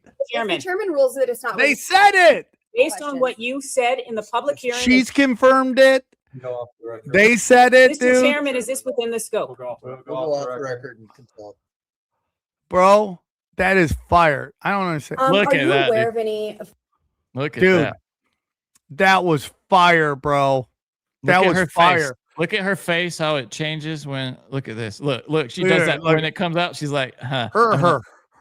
Her teeth come out like her. My dentures are about to fall. How many people do you think that was the last thing they ever saw? Right there, we said that look. Oh, it's horrible. And man, I have to give their attorney some credit. Did you see Bill Clinton has this black lady who's his attorney, and she is a genius of running out the clock because they only had so much time. Oh to yeah, these dude. people, dude. So she would just repeat every question. She's like, tell me, are you saying that like it's and just repeat the question back to them in like scientific language? It's so funny, bro. Watch dude, this. You want It's long, but I just want to because it makes me laugh so much. Even Bill Clinton is like, you're going a little too far. All right, Mr. President, Congresswoman Nancy Mace from South Look Carolina. at his nose, by the way. What's going on with that guy's nose? Look at his nose. a lot of cut blow. I want to thank you for being here with us for hours today. I know it's been a long day, and I know that we're going to wrap up soon. Thank you. You're about to grill me, but get over with. Witnesses who testified in the Epstein cases that Epstein said, you quote, like them young. Why would Epstein say that about you? Are you asking his opinion? You're asking him to think about why Mr. Epstein would say Correct. something Why about would, him? why would Epstein say that So about she's asking you to try to be in Mr. Epstein's mind. And She's great, dude. First Clinton likes them young, referring to girls. Are you saying that he's saying that he said that about him saying that? I can't. Dude, again, Johnny, it's that moment where you're just running through all the options and none of them are good. You know, it's like, yeah, like you remember Alan Dershowitz, like looking at different plays. There, no moves detected, you know. It's so good. That I have any interest in underage. I didn't say underage. I said young. But it's still not true. Yeah, I like them both. I mean, look at my wife. I go to the old home and I just break hips. Wait, did you you think I'm into young, fresh, good smelling young girls? Did you you think hear I'm what she into said? that? She got him, dude. When he said, I don't like him. Listen, she goes, is an intern young? I said young. But it's still not true. Is an intern young?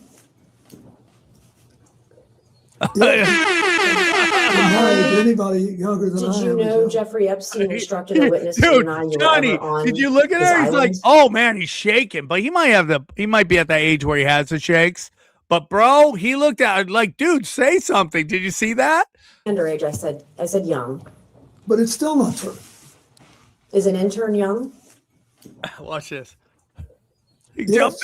Jump in. At my age, anybody younger than Are you I gonna am. jump in? Instructed a witness to deny you were I'm ever shaking on here. his island. He didn't have to since I was never there. Did you ever travel to Zorro Ranch? Is that the one in New Mexico? Yes. No. New Mexico? Okay. Have you ever flown on anyone else's private jet 26 times or more for overseas trips? I have flown as many miles on other jets, but never with as many stops. How many other people's planes have you used, like Epstein 26 times or miles? He's like, bitch, jump in. I did with Steve Bing, who's now deceased, and probably with 4 or 5 others. Okay, so maybe about a half dozen. Oh wow, Chelly's here, billionaires total, dude. So We got all how these many conspiracy women did you theories have here with, tonight. Ghislaine Maxwell or Jeffrey Epstein in attendance? She's asking to the best of your recollection. I have no idea. Okay, did you ever discuss sexual misconduct allegations made against you with Epstein or Maxwell? Never. Did Epstein or Maxwell ever offer to help manage or silence women who made sexual misconduct allegations against you? No. Did Epstein or Maxwell ever offer financial support directly or indirectly to legal defense funds related to This is it. She's not getting anything. against you? You'll see. Not to my It's knowledge. funny, dude. Do you think a young girl massaging a president is unusual? So are you asking his opinion? Well, You're he was asking his massaged by opinion? a young woman. I'm asking if he thinks it's unusual that a president, sitting president of the United States, leader of the free world, that So I'm it's sorry, unusual. a are you young woman speaking would to, be- are you talking to the instance of Yes, is it unusual that the a young back woman would be massage massaging that occurred while he was not president? I'm just trying to understand. You said a president of the United States. former president? Thank you. Just trying to make sure we're correcting the Are you time frame. Yeah, I'm just buying time here. I'm Okay, I'm actually spitballing. trying to make I sure think that I'm as pretty you, clear. He said he you was said he was young- a sitting president. Why he was a sitting president. A sitting president. I want you to be clear so that She when he doesn't answers care you, if you go ahead. argue with her or she gets it wrong. She's just buying time. I have no idea. Johnny, if you're it's muted. unusual. Objection calls for speculation. I wasn't saying anything. Do you ever, did you ever think that all these women around Jeffrey Epstein or Ghislaine Maxwell was odd, unusual, weird, or creepy? That's a fake hand. There weren't all that many around when I was there. How many would you say is not all that many? I think on this big plane that was working long hours, having 2 to 4 people on there, I thought was, as far as I knew, they were all helping. Flight attendants in tank tops and jeans, right? No, Do you believe you were a victim of a Jeffrey Epstein intel operation? Do you think that you might have Good been question. like caught up in some of what he was maybe potentially doing? Excuse me, Congressman, which question are you asking? I'm asking Intel if the- operation? first Dude, of all, oh my I God, don't. look at that guy's eyebrows. Do you see them, dude? Because it's been speculated on today and I yesterday understand. that he may have been an intel asset. Do you think, perhaps knowing what we know now, the proclivity of it all, that he may have been targeting you as part of an intel operation? I doubt it. I doubt it. In 2008, Yeah, he didn't. He can't. after he was He can't arrested blackmail the villain. second time, you stated you knew nothing of Epstein's, quote, terrible crimes since you only met, quote, briefly on only, quote, 2 occasions. Was this statement false? Excuse me, Congressman. That's not an accurate statement. Can you that please statement? share us the Yes, in 2019, as reported by the media. Which media? This says this is the, Could you share a copy of it, please? okay, Daily Beast. It's This is where they go in the full, like, 4 corners, run out the clock. It's so funny what they do with this story thing right here. They, as soon as they heard her bring up an article, they were like, oh, we can pounce on this. says, the title of this is Bill Clinton failed to mention his intimate 1995 dinner with Epstein. We can give counsel and the witness a moment to review the exhibit. Well, we'd like the statement. I mean, he put Yeah, out I a don't know statement anything about in 2019. Full Hold statement. on, dude. And it will Hold be on. exhibit. Epstein literally says he helped found the Clinton whatever that was, the foundation, Clinton Foundation. Yeah, the Clinton Foundation. Yeah. Like, what are you talking about? Like, I barely knew him. Really? Because he used you as a reference. No, dude, he's lying. He's lying his ass off. But it's because they've just pounced. She made this mistake, and they just they make 10 minutes out of it. This little mistake she made of not having his full statement. She just quoted him from a story, and they make a meal of it. It's attorneys are really just insidious. So to be clear, the basis of your question is a news article with respect to the Daily Beast as to a dinner. Is that accurate? Nope, it's a question in the first paragraph, which reads, hours after Jeffrey Epstein was arraigned Johnny, Monday stop it. on several sex trafficking charges. I decided that these interviews, whatever they are, testimonies, depositions need to be treated like soccer, where they have bonus time. Yeah, extra time at the end. Yeah. How much time the attorney talks, you stack on more time at the end. Totally. Yeah. Get a referee in there with a watch. Okay, we're going to have 10 minutes of bonus time. Yeah, somebody just holds up a sign at the end. It's like 30 minutes. Every time they talk, they extend the bonus time. Absolutely, dude. Yeah. His former president, Bill Clinton, publicly downplayed his relationship with the pedophile financier, saying he knew nothing of his terrible crimes since they only met briefly on 2 occasions. And that's in the Daily Beast. Correct, which is in your hand right now. Great. That's what I just said. Thank you. Well, what would What's you your like to question? know? So my question is, you stated you'd only met Jeffrey Epstein in 2019. You said you only met him on 2 occasions. Was this statement false when you made To it? be clear, this is a news reporting that is saying that that's what he Did you said. make this statement in 2019?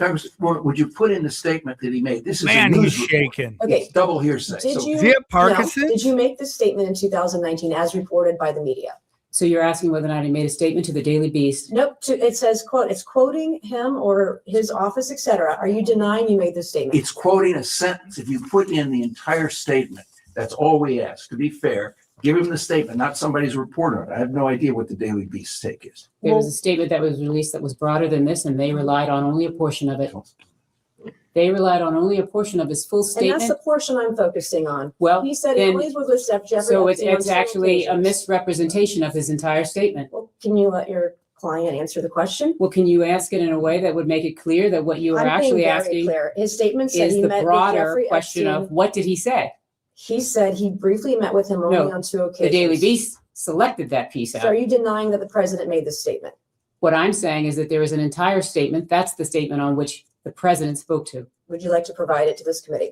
We're happy to provide that committee. It's Okay, been I would like publicly to ask the president this question. Was that a false statement that you made in 2019 that you only met with Jeffrey Epstein briefly on 2 occasions? Object to the basis of this question. Wait. This is, you're asking him about a It just news goes article, on and on, dude. not the It's statement he quoting made. him. It's quoting the president of the United Quoting States. Are a you sentence. denying? Are you denying the president made this statement? I'm Are telling you denying he No, made I'm this statement? telling I you. want to know. No, I'm telling you that the Are you president making a made a false full statement statement. You are selecting a piece of it.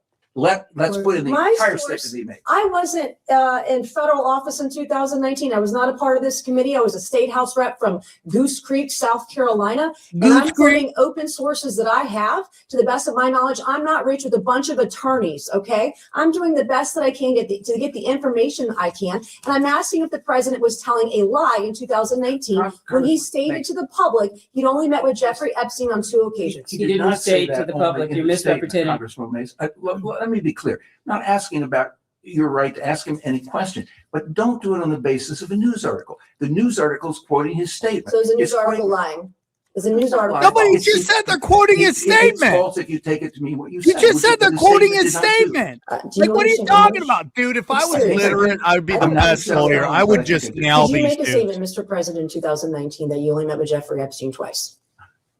I'm asking a question a different way. I have no idea, but I think that I have no Dude, idea. they're really trying to save him from perjuring himself here because they know he lied before. So Yeah. they're doing everything they can to keep Oh, him yeah. from answering this question, is what it is.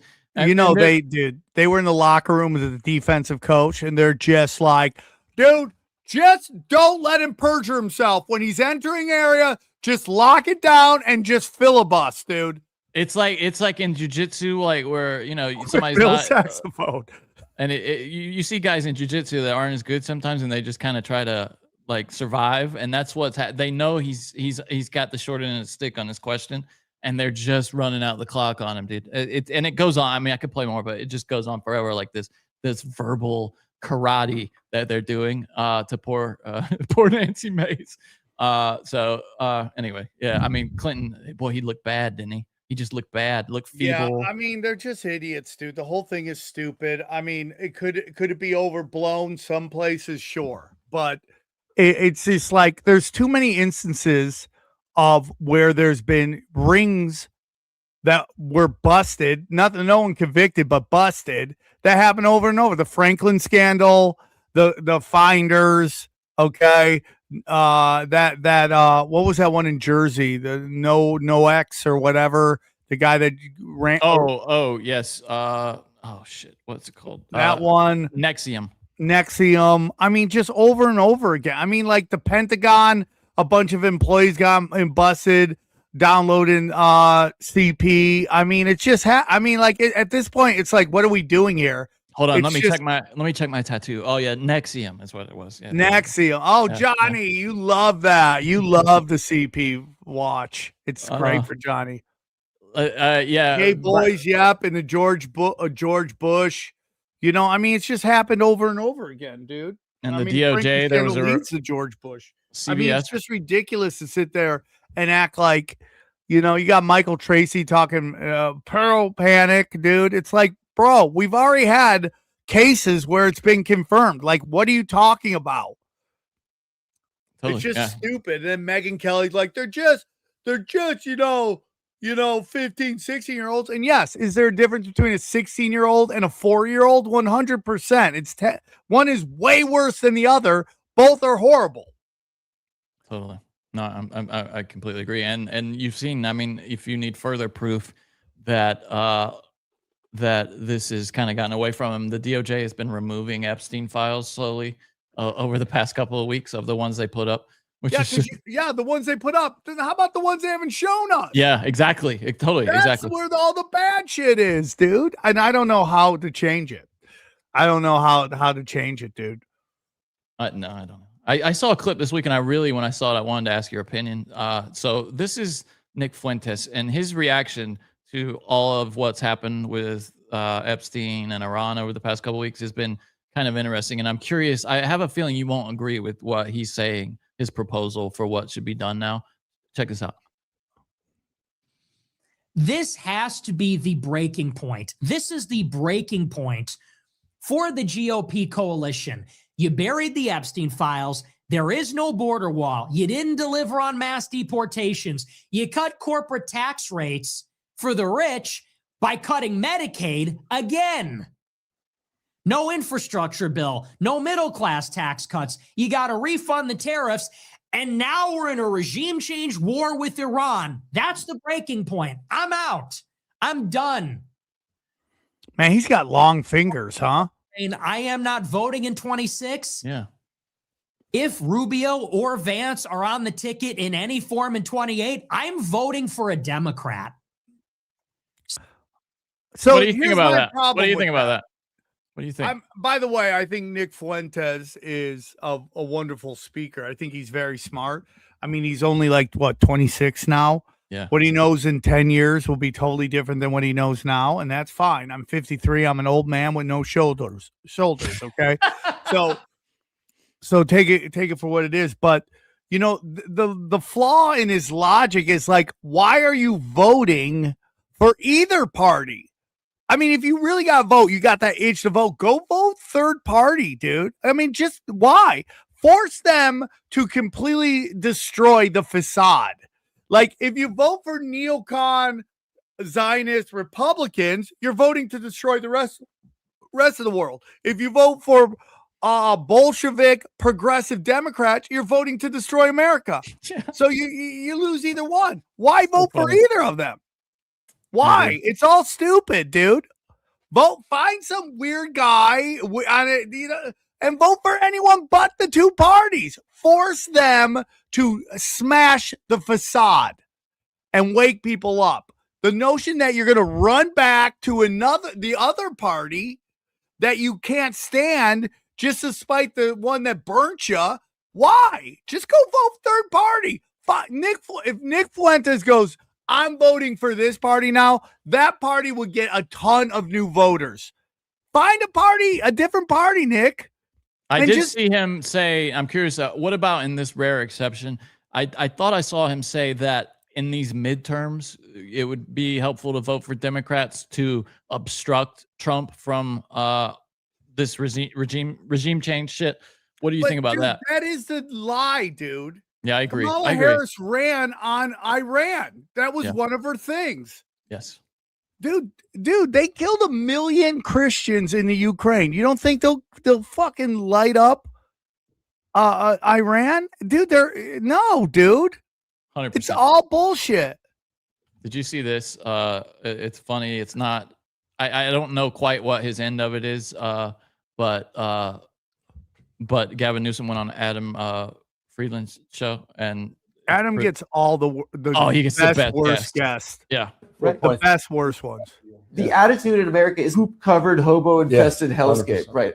Pisses me off. Let's say you meet someone in the middle of the country. Yeah. Right. Some guy at the Iowa State Fair, he's eating fried shit or whatever. And they say, you are a governor of a failed state. Yeah. Like, your shit sucks. Yeah. It's your fault. You let in busloads of hobos and illegals. Yeah. This is a common perception. How do you address a person directly? Well, I mean, we can talk about the fact we went from the 6th largest economy to the 4th largest economy. We can talk about the fact we went from 49 to 58 Fortune 500 headquartered companies, more than none of this means anything. By the way, he brought up the same point twice. Nobel laureates, the finest system of higher education anywhere in the world. We could talk about the fact we're the center of innovation and entrepreneurialism with AI, with quantum, with robotics. Okay. I'm a guy like in Dayton, Ohio. I don't know what any of that means. I just heard it's covered in poop and stuff. Okay. Yeah, exactly. Why don't you just say, like, bro, it's mad nice. After you're at Burning Man, come to California. It's mad nice. It's nice. It's nice. It's a nice Stop place. it. They have nice restaurants. He's totally right. He got him on that. Everything that Gavin Newsom just listed is elitist shit. Yes, he didn't list one thing for the common man. Dude, you came into the 6th. AI, dude, that's against the common man. It's destroying jobs. I mean, it's just like, this is why this guy has no clue, and he's trying his hardest not to lose his mind. Yeah. But it's like, that was a great interview. Adam was great. He pushed it to it. He sounds like he did coke all night and his nose was stuffed, but he did do a great interview. Yeah, he sounds it's like, hey, dude, you have no connection to the common man. You have no connection to somebody in Alabama, nobody in Kansas City, nobody in Oklahoma. Like, how are you supposed to be president when you can't even connect with these people? You listed everything that is elitist, dude. Fortune 500 companies, these are all tech companies. We know that, dude. And tech companies hire 100 people to run $1 billion industry. How does that help the common man? How does that help? It's a shithole, dude. We've got some big tinfoil hat news related to local politics. I asked last week at the end of Broken Simulation for everybody to hit up Spencer Pratt on Instagram, and it worked. Now he's booked to come on Tinfoil Hat. It was a big week for him, by the way. He had his people, and with pressure from him, had gotten this testimony released, these depositions of the firemen, and it's just damning for Karen Bass and the administration. Of what we call like a So to explain this, there was that smaller fire before the Palisades burned, and they did not extinguish it properly. They had guys like this man right here, Scott Pike of the LA Fire Department, saying that they should have stayed on site and made sure that the fire was fully extinguished. And then this is his testimony about that. hose pickup party, or we were going to be tasked with going to pick up hose at the fire that occurred the night before. I didn't even know it was named Lockman Fire at that point. I'm putting two and two together now, but that's what it was. But at the time it was just like, hey, the fellas had a brush fire last night. We're going to pick up hose. It was near the end of the line, and we were down in the burn. And it was about that time that I was just looking around, and I saw light smoke on the ground. I saw branches that were smoking still, and I could smell smoke. And there were, I would say, several smokers. In that immediate area, I'd say there was like a handful, like 5, but that's a lot to me. It's just an indicator that stuff's still hot. So was there a containment line near where you first saw these smokers? Nothing obvious. To me, it didn't look like there was a very good handline cut. Not a clean differentiation between burn and green. And there was a lot of unburnt fuel in the burn. I looked around, there were no other firefighters. Nobody. I was the only one. So I went around and I exposed a couple areas of different sizes, and that's where I noticed hot coals underneath the ashes. I could off of it, and I didn't even want to use my gloved hand because it was hot. So I just kicked it with my boot to kind of expose it. Whoa! Like red hot, like coals that was still smoldering, and I even heard crackling. I go, whoa! I feel like we've been assigned to pick up hose today, but I think a better move would be to pivot and go to charge these hose lines and do a more thorough mop up just based on that small area as a sample portion. What is he saying, Johnny? Okay, that so coal started the fire? They were there. No. They were there to, this was a smaller fire, the Lockman fire. And they got told to pick up their hose, which we all love picking up hose, if you know what I'm saying. That's I'm trying to pick up some right now. And get out of there. And he's like, dude, we need to be finishing putting out the fire. It's, you know, the winds are whipping. Why would we not put out this fire? And he tried to talk to people. He got shot down. He got attacked by Karen Bass's attorneys in another piece of deposition footage. I'll just play that briefly here. Check this out. And you're aware that the firm represents some of the plaintiffs in these Palisades fire cases? So they're trying to get him here on possibly having like an axe to grind. Maybe he's trying to help sue the city or something, like secretly. Oh yeah, of course. That's the angle they're trying. That's got to be it. It's always got to be an alternative angle. It can't be the truth. Here. Is that a yes? Yes, sir. Okay. And I'm just asking for a yes or no here. Have you ever spoken to the McNulty firm or any of the lawyers there? Yes. And how did you know to get in touch with the McNulty law firm? Like, did someone refer you? Yeah, outside the scope might invade the attorney-client privilege. I'm not feeling comfortable answering these questions right now. Why does him seeking a lawyer way after the fact have anything to do with this limited discovery order, unless you're conceding you're just opening up discovery all the way?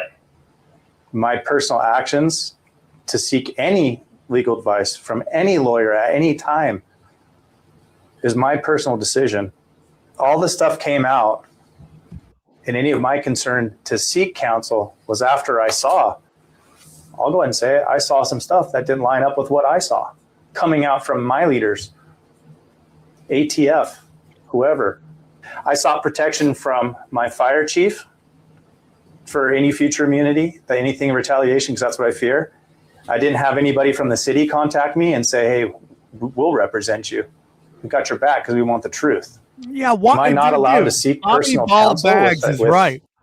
Why wouldn't you fucking get a lawyer when one of the biggest fires in the history of Los Angeles, and you've seen some shit? Why wouldn't you get a lawyer? Well, and they're asking him, they're like, well, why didn't you let the city represent you? And he's like, because the city is lying about what happened. Yeah, they're lying, dude. This is great. Is there some sort of rule I broke? Or like, I'm asking too, why is that relevant? I feel I should have the privatized right to seek counsel no matter who it is. I'm asking why you're so concerned with who and when I sought counsel. They want to try to discredit you because you reached out to Mr. McNulty, one of the plaintiff's lawyers on the case, and they want to try to say that Mr. McNulty talked you into giving your truthful testimony today, which we all know is false, but that's why he's asking. Can we just get back to the deposition? I'll ask my questions. You guys can object, and if his counsel wants to instruct him in a certain way, he can do that. So just to be clear, you are represented by Mr. Solid from Bush Gottlieb, right?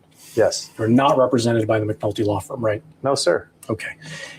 When did it become clear to you you would not be represented by the McNulty law firm? Okay, outside the scope, I mean, I'm going to repeat the same Outside the objection. This is scope. way outside the scope. His choice Way of outside the lawyers scope. has nothing to do with what the judge allowed to happen here.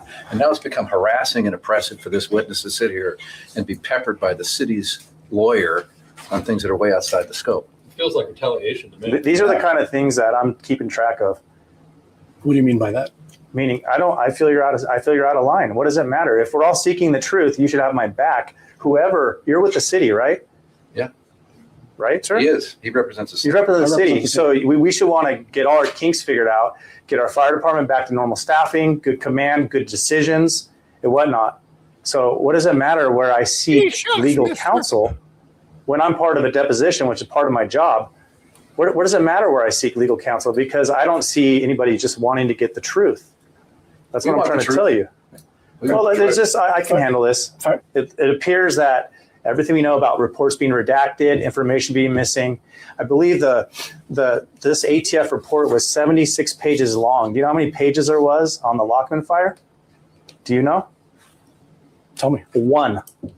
That was the fire that happened before that he's suggesting probably, and the report has suggested is the source of the Palisades fire.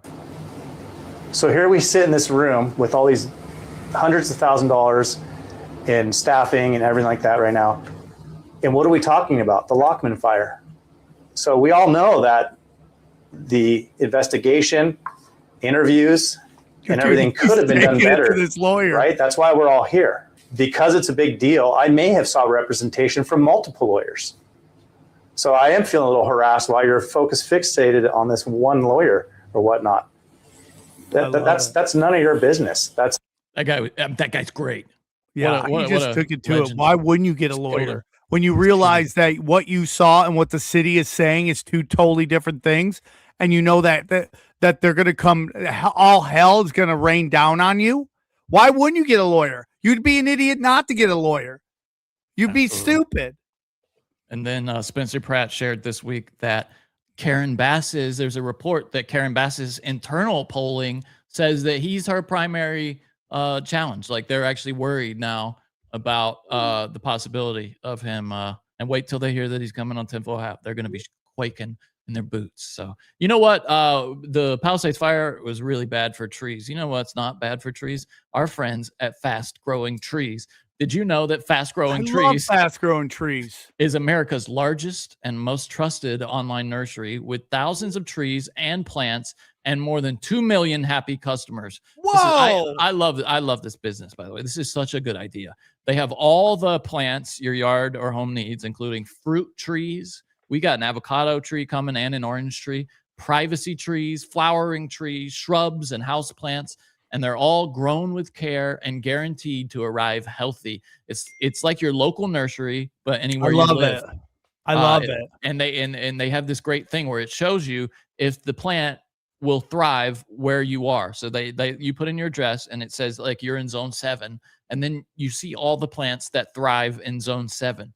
Whoa. Yeah, it's really cool, dude. Whatever place you're looking for, Fast Growing Trees will help you find options that actually work for your climate, your space, and your lifestyle. Fast Growing Trees makes it easy to get your dream yard. You just click order and then you grow it once it gets there. Whoa. You get a healthy, thriving plant right at your door. And they even have what I love. I love the name of this. It's the Alive and Thrive Guarantee. It promises that your plants arrive happy and healthy. No green thumb required, just quality plants you can count on. And I know that's a relief for you that no green thumb is required, Sam.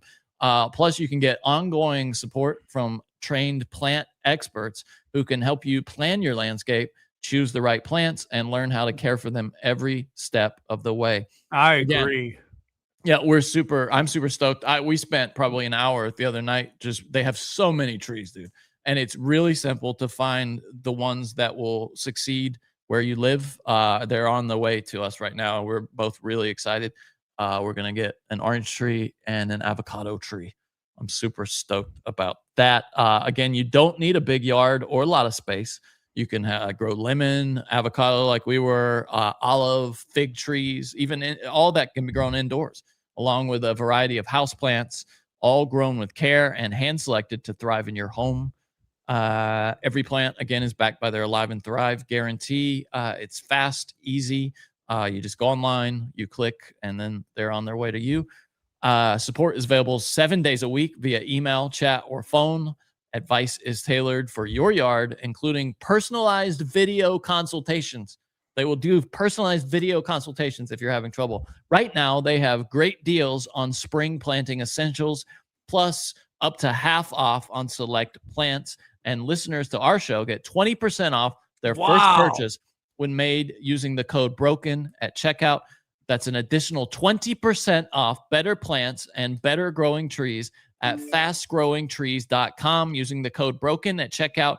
Fastgrowingtrees.com, code BROKEN. Fast growing trees. Now, by the way, is the perfect time to plant. Let's grow together. Let's all grow together. Let's do it together. I'm gonna put one in the backyard right now. Thank you, Fast Growing Trees. Use the code BROKEN to save today. Offer. It's late, isn't it? Offer is valid for a limited time. Terms and conditions apply. I'm so stoked about it. This is like my favorite. I do too. Plant as many trees as you can, guys. Fight back. They've signed, Johnny, can you play this video? Have you watched this marathon video? Yes, it's fat. You sent it to us. Yeah, it's so great. Yeah. Look at this, dude. It's so within eyesight from us. He's in the lab. This was today, I should say. This is the LA Marathon. They end around Century City. And this guy from, what is it, like Rwanda or one of those damn countries? He's African. He's leading by a mile. And then there's this American guy that's not even on the screen yet, if you're listening. I don't know. Here he But the people, the commentators are all like, well, it's over. He's winning. comes. Right? I think he's Ethiopian. Here he comes. So let's get right back down to the finish line so we can watch Michael cross the line here. Michael Kamau from Kenya. Just over 2 hours and 11 minutes. Kenya. My apologies to all the Kenyans. I'm sorry, Kenya. Oh, wow. Whoa. Whoa. Nathan Martin. Nathan Martin. Nathan. Whoa. That is insane, dude. Wow. It is a photo finish for crowning. And the Kenyan guy just collapses onto the ground exhausted, and the American guy just went blasting through there. I read an interview with him after. The American guy was like, listen, I saw that everybody was kind of slowing down at the end, and I was like, shit, I might actually be able to win this thing. So I just started hauling ass, basically, and he won, dude. He won. Huge now upset. I feel bad for the Kenyan. Why? He slacked off. He learned What's a he lesson. got now? He goes back to Kenya. Yeah, but I think he's like a legend of dude, that is the running. craziest thing. Johnny, if you go to samtripoli.com, hold on. It's a great website. There's a lot of fun to be had at samtripoli.com. Go to Sam Tripoli this Tuesday. Come check out Comedy Chaos. I don't know how much longer it's going, so grab tickets while you can. Batavia, Toronto. Here we go. You got Dallas, Texas at Hyenas. Yep. Keep going. Fort Worth, Hyenas, Huntington Beach, the Mamba. May 22nd is the next big show. I am shooting my live special at Austin at the Creek of the Cave on May 22nd. Limited tickets. Love for you all to come. I'm shooting it with Gas Digital. Come and hang. Albuquerque, New Mexico. Yep. You got the 1000th Sold episode. out. Sold out. Sorry, everybody. We were so excited about that. Lawrence, Kansas, Tulsa, Oklahoma, the Looney Bin. And then you got some dates in Austin in December. Tickets they haven't sent it to me yet, but yeah. Okay. But it is hold the date. December 11th through the 13th in Austin coming up. You got a lot going on in Austin. Yeah, I got 3 dates out there. Johnny, are you going to read the super chats? Yeah, let's read these super chats. We got quite Has a this few. been a good show? I don't know, dude. Yeah, well, sorry, you gave me some weird energy to start Yeah, off with. you were gave like, me weird No, energy. I think you were projecting. No, I think dude, you were projecting. you were just definitely weird. You were like, No, you do that's that. not real. That's not true. Blah, blah. What are you talking about? What was I saying that about? You were About saying what? it about About it. what? About it. It? Yeah. Good. Just tell me what it was. That I No, said you that tell about. me what I was. Exactly. At some dude says, why call them shorties? Because I appreciate them. Why I call them shorties? Because I appreciate it. Is that like a rap or I'm not a rap guy. I don't know. Yeah. I don't. I'm sorry. That wasn't meant to make sense. Flavors of the forest garlic. Is this just an ad? Yeah, look, he's got like his little garlic bottle there. Yeah. Super sticker, 99 cents. Thank All you, right. Super Sticker. Thank you, sir. Catalyst Jones. We love him. Friend of show. Been Friend on the of show. Good Gay- friend of mine. Love him. $8. I went to the Academy Museum today, the Academy, Film and Television Arts, and they had the Donnie Darko bunny rabbit costume in there. Oh, Remember that movie? really? Yeah, dude, it was creepy. I saw a lot of cool costumes and like effects and stuff. They have a lot of stuff from Blade Runner in there, man. It was really sick. This is from EP1111. Sammy, I need money to fix my car. Sammy. It's that Sammy! guy. I did that joke in Bakersfield. Bombed. Really? He killed the night before. Sammy! Sammy, come on now. You're my best friend. Why you not answering the phone, Sammy? Come on. And our friend again, EP, says, much love to you, Sam and Johnny. Why does Johnny kind of look like the drawing of DB Cooper? Tinfoil hat for life. It's because I've got glasses on. Everybody with glasses that's looks Johnny's alike look. to everybody. Yeah. That's Johnny's look. I can't tell. I've been compared to every person to ever wear glasses at some point on the internet. Johnny! It's because they kind of hide You their lent me face. $650. Justin Hicks. Shout out Justin Hicks. We got TM01717. Sam looks like a greedy Armenian jeweler, and Johnny looks like an emo edgelord tonight. Love you, boys. Gay dollars, holla. $20, you can say it. Yeah, sure. $20, I'll take it. John Press 1 says, boys, love you. Here for the long haul. Real quick, can we wish Jamie Starr happy birthday? We always can. Happy birthday, Jamie Starr. Sergio of Valdivia says, Sam, come back to Utah. I'd love to come back to Utah. One of my favorite places to play, Salt Lake. You don't expect a lot of Sergios to be in Utah. Yeah, dude, those white women love ethnics out there. Oh, I bet he kills it. Yeah. Catalyst Jones says, Johnny are secretly Chris Webby's alter ego. Johnny are secretly Chris Webby's alter ego. Ego. Who's Chris Webby? No idea. Everyone's been Chris saying Webber? Chris Webby. That's who I thought was. Who's Chris Webby? Oh, American rapper. Oh, I see. One of the many people they say look like me, but now they're saying it looks like you. It's another guy with glasses is what that is. So, love your new song, Raw Thoughts 7. Keep them coming. Thank you, Callis Jones. Yeah, shout out Callis Jones. Fly Guy 2328. Watch Tucker's last 2 videos and see the truth. We did a lot of Tucker tonight. He is Tucker. There's no denying it. He's injected himself into the news cycle in a way that I never really expected. I mean, he's like dude, the biggest podcast in the world is Candace Owens.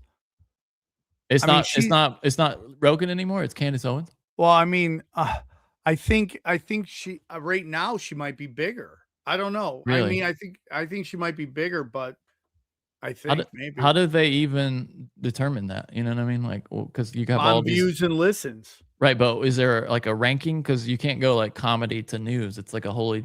Yeah, I guess he's the #1 comedy podcast. She might be the #1 news podcast.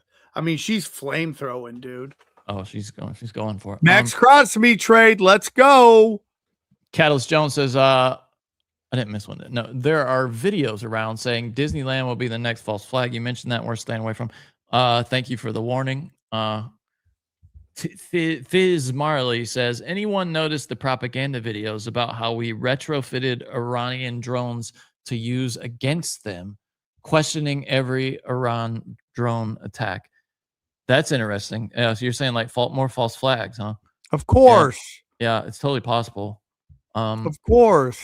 I mean, we had Mr. Dawson on, Ryan, and he suggests that there's about 5 days left to this thing, and that, yeah, and I don't know. I don't know about that. Does it feel to you like Israel and the U.S. are in a bad tight spot? I'm not sure. I'm dude. Depends on what the they're goal getting is. pounded right now. You know, I mean, like we recorded Ryan on Wednesday. He said 5 days, so that's tomorrow. Yeah, like Tel Aviv is just getting pounded right now. Is it? You know, I tell you who is getting pounded. It's the power gays in Tel Aviv. There's this comedian, and you've been sending me clips of it. I think we first talked about it when I brought it up on TFH, but there's this guy who is a comedian, and I want to know if you think he's doing like political commentary here, kind of anti-Zionist, or if he's serious, like, and he's just trying to be funny, but he is Zionist. This guy, this is the guy right here. His name is Daniel Ryan Spalding, and he calls himself an Israeli power gay. Yeah, Power gay in Noga. It's a trade-off. This is our starter apartment. It has a fabulous view of Tel Aviv, but a tiny little kitchen. My hunky Jewish husband, Avi, and I just made Aliyah for a richer, deeper Jewish life. I mean, we could have stayed in Miami, but the Viv is the place to be. This Shabbat, we got invited to a potluck in Ramat Aviv. Even though I have a tiny little kitchen, I'm going to knock it out of the park, babe, with your very favorite Yemeni salta. My messianic neighbor, Bluma, is going to be there, and I know she's going to make her famous cholent because she's pregnant again. She's like 47. God. I'm sorry. I can't hate him. Go No, he's shopping hilarious. while You do your shema. If I'm going to smash it out of the park, I'm going to have to get the very best fenugreek that the Yemeni spice market has. Oh my God, he's so funny. It's so ridiculous. Cholent will have nothing on my salsa. You have halba. I can't wait for the other husbands at the potluck to all turn to Avi and go, "This is the best salsa I have ever had in Dude, my it's too life." hilarious. Your husband He's so funny, dude, and he does like where he shows all the like all the IDF guys in the bunker, like all shirtless. I don't know how he gets them to play along with it. It's just, I have so many questions for this guy because and he used to be like really heavy, by the way. So if you look him up, Daniel Ryan Spalding, you see a fat guy. It is the same guy. It's just, I don't. What's your take on it? Is he taking the piss out of the Zionists, or is he? No, is he I think he's dead serious. Okay. Like, I think he's playing it up, but I think he's serious. This is the one that went viral about, and then we'll finish the things and get out of here. This is the one that went viral that is just the most, like, made me think maybe he's anti-Zionist. Here we go. when you're power gay in Israel for Operation Epic Fury, you and your hunky Jewish husband set up a shakshuka photo shoot. Oh my God, Avi, I love this idea. We're going to show all those anti-Zionist bandwagon gays in Williamsburg how unbothered we are by the threat of nuclear war. Babe, the shakshuka looks amazing. Thanks. I stole the recipe from Bluma's Substack. Oh my God, sirens. So annoying. Thank God we have our own bomb shelter in our apartments. Power gays. So stressful, babe. I'm so glad we put our bed in here. Thank God. Has your mom called you at all? She's still pretending she's a Democrat. So annoying. It's like all she has left is Fetterman. These Democrat Jews are going to get us all killed, Avi. Did you see what Sandra Bernhardt posted? Ooh. She's still watching Rachel Maddow. Traitor. I'm never going to your show at Joe's Pub again. Thank God for Christian. Maybe he is joking around. Yes. And don't forget, cheers to freeing the people we love, babe. Yes. Okay, Avi, I want it to look like we're hungry because we just had sex and we're planning our trip to Tehran. I don't know what looks better, the shakshuka or you. Oh my God, stop it. You are terrible. Like, he's so funny. I don't know. But He's I funny, can't though. decide, dude. I can't decide if he's taking the piss or not, man. I don't know why everybody's getting angry at him. It's so ridiculously stupid. Yeah. That's hilarious. He's But the so thing over about the like top. freeing Iran is like he's obvious that's not real. I mean, like nobody believes that we're Look freeing at Sam. Iran. He loves it. I think it's funny. Yeah. I think it's funny too. I think it's very Dude, funny. Chip Wellington's bricked up, dude. He's bricked up, bro. We did that one already. Hold on. Okay. Anyone that's propaganda? Yeah, we did that one. Mass something. I don't know. The ADL's mad at that guy. That's so hilarious. Yeah, he says October, you know what, was all AI. Wow. That is Maybe quite Max Egan said it. We love Max Egan. Mary Chase says, thanks, Sam, for the shows. Appreciate you. Johnny, Dylan, Midnight, Ryan, and Howie. All of Sam's gaggle of co-hosts, except XG. You left XG out. Yeah, you left XG out, but that makes sense. Rude.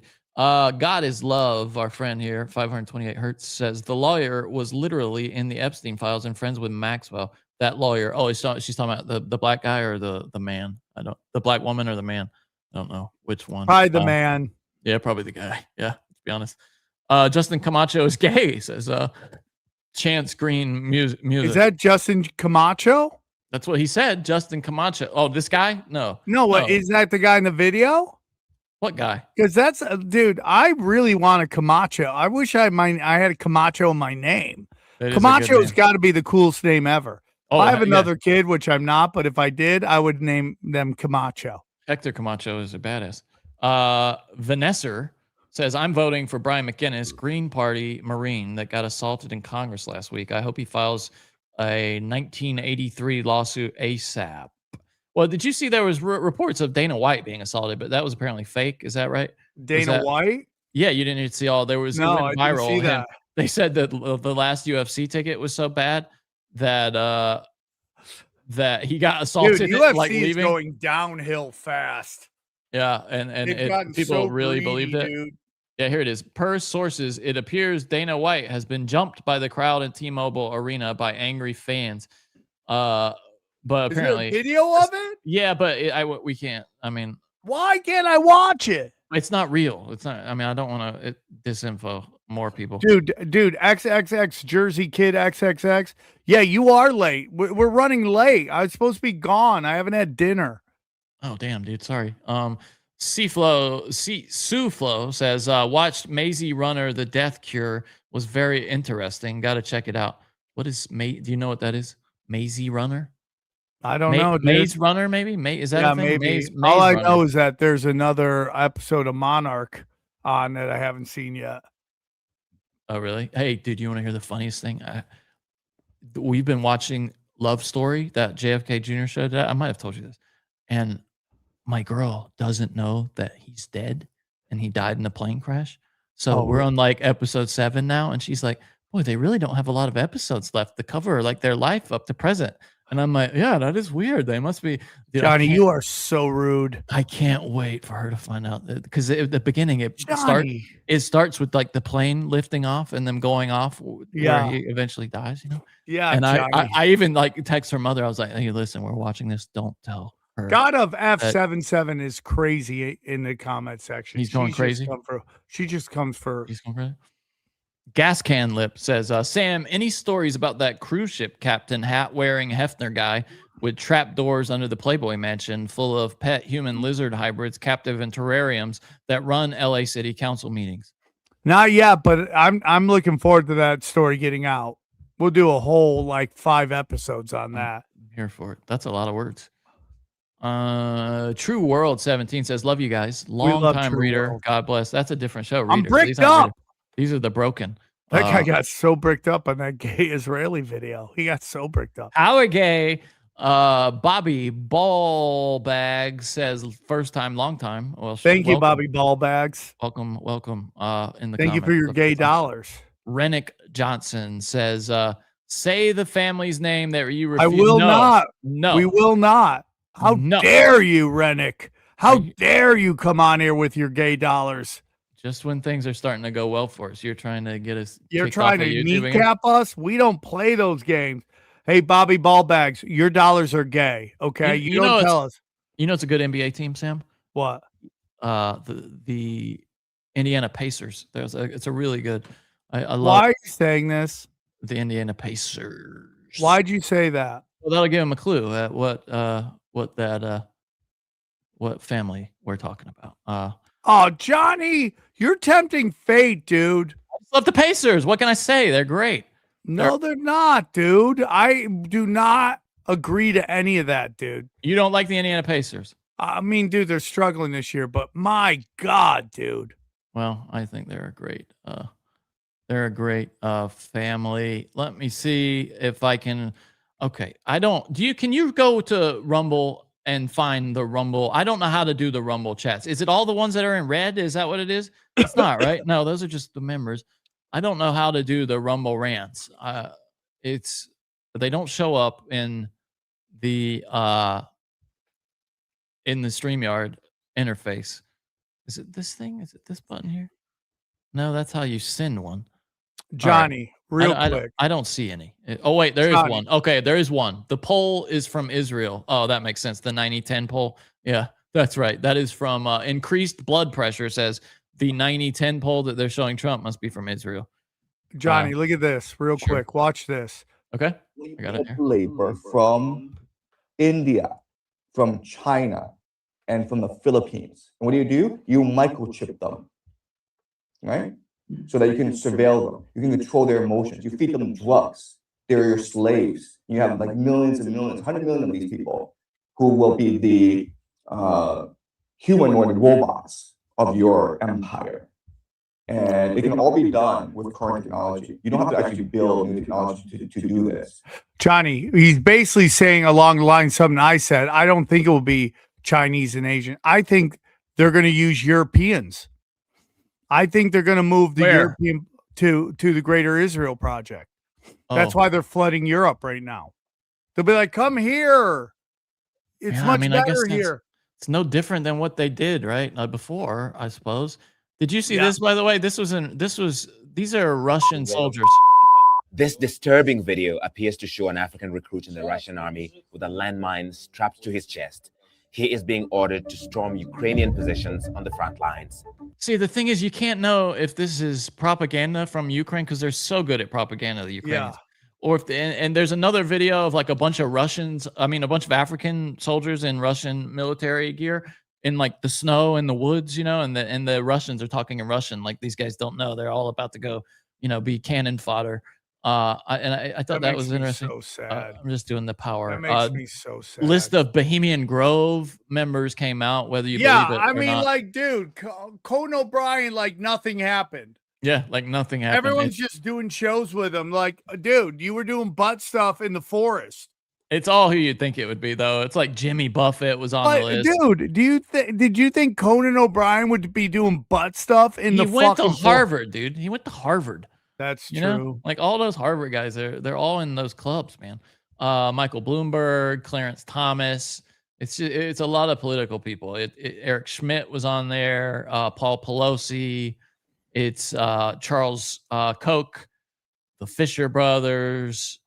And it was apparently they got this journalist got this information by just badgering the shit out of somebody who was a member, like really just bugging them, pestering them over and over again. That's kind of the story until they released it. And then we'll end with Shia LaBeouf is the most interesting person on the planet. Yeah, I mean, he's just a super traumatized dude. We've got to get him on tinfoil hat. Like this is just fascinating. Yeah, we made it live from uptown New Orleans. Did it less than 1 week after Mardi Gras, right? We did it. I think a lot of people probably saw some of the Mardi Gras media coverage. No, I understand. Heard about the arrest and stuff. God bless them. Likely want to know how you're doing.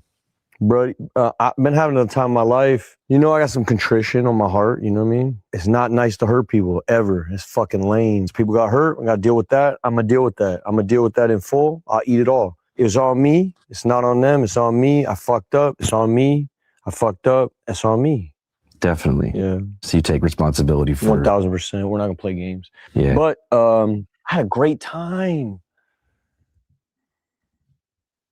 Definitely. Just like partying at Mardi Gras in No, general. more than that. Something further than that. Something like sacred, bro. Something like joy is sacred, bro. And I don't know. I keep talking like weird, like, because I have a weird reaction to this. He's obviously going through something. And let's start over. Click. Start the whole. What were you saying? I'm sorry, dude. Andrew Callahan, is that his name? Andrew Callahan? It's a Channel 5 guy. I don't know his I name. lost all respect for him a long time ago. He got Me Too'd, right? This Which guy is did? Really? he got Me Too'd, and it was a humiliation ritual.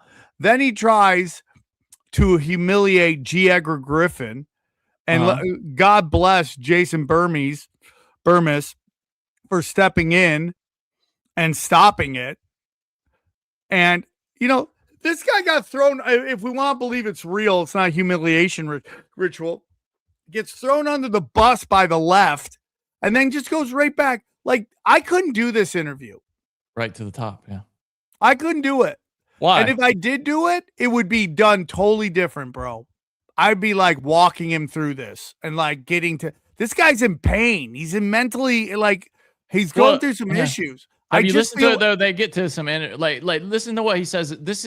We figured out what happened, and he might not have been in the wrong. Listen to what it sounds like happened was he got surrounded by some big gay guys, and they started like touching him.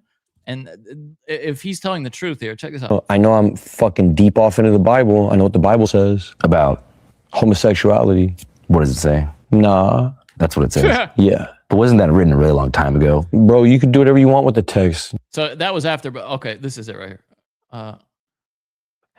But I'll be honest with you, big gay people are scary to me. What do you Yeah. mean? When I'm like standing by myself and 3 gay dudes are next to me touching my leg, I get scared. Mm-hmm. I'm sorry. If that's homophobic, then I'm that. Yeah. Does that happen a lot? No, it just happened one time. Recently? Yeah, Well, except that's for the why child got abuse he arrested. went through. Oh, okay. Yeah. So you were sort of being groped and surrounded. I'm not going to say that because my lawyer said, "Oh, dude, It's okay. It's okay. It's okay. We can no, back up. I am wrong for touching anyone ever, and that's the end of my statement on this whole shit." But it's clear what happened was he got in a tight spot surrounded by big gay guys, and they were like touching him and stuff. He didn't want it, so he probably had a little fight. Like, what's wrong? I mean, if he was a woman and it was guys touching him, there'd be no question about him having the right to get a little violent. So have you seen the chick who says that she's his half sister? Shia? No. Yeah. No. She says she's his sister. Okay. She says they're related to Jeffrey Epstein. Oh, wow. Okay. Right? And she says some crazy shit about Larry David. Oh, no. Some crazy shit. That's not good, Larry. So we could sit there. We could sit there and go, okay, she's just talking our ass. But if there's any chance any of it's real, they were put through the ringer, dude. Oh, that's horrible. Yeah. Anyway, I mean, that video, I encourage you to watch it. He talks about how he was like, he joined that Mexican gang. I can't remember what it's called, but he joined, is like a full ass member of a Mexican gang for a part he did in the movie. And he like reps them now. Like he goes around like telling people he's in this Hispanic gang. Here, I'll just play that. I mean, Dude, that's like, so funny. Yeah. It's just like 10 seconds of this. Here we go. Barrio, and it had a depth to it with a different socioeconomic mix. Well, actually, this is about I want to know if you agree with it. This is him talking about how LA has changed, and you've been here a while. What do you think? Is he right about LA kind of dying? Yeah, dude, I've been saying this for fucking ever, man. And this being why, though, if you think this is the reason. LA in the 90s that was more of a barrio, and it had a depth to it with a different socioeconomic mix. And that socioeconomic mix is not like just money. It's like, it's culture and it's spirit and it's feeling and it's all those things. It shapes the person. And the socioeconomics of LA changed and the spirit left, and it's gone now. LA is dead. You don't even feel it like when you're It's gone, bro. I'm an Angelino for real. I really am full-blown LA. You couldn't get more LA than me.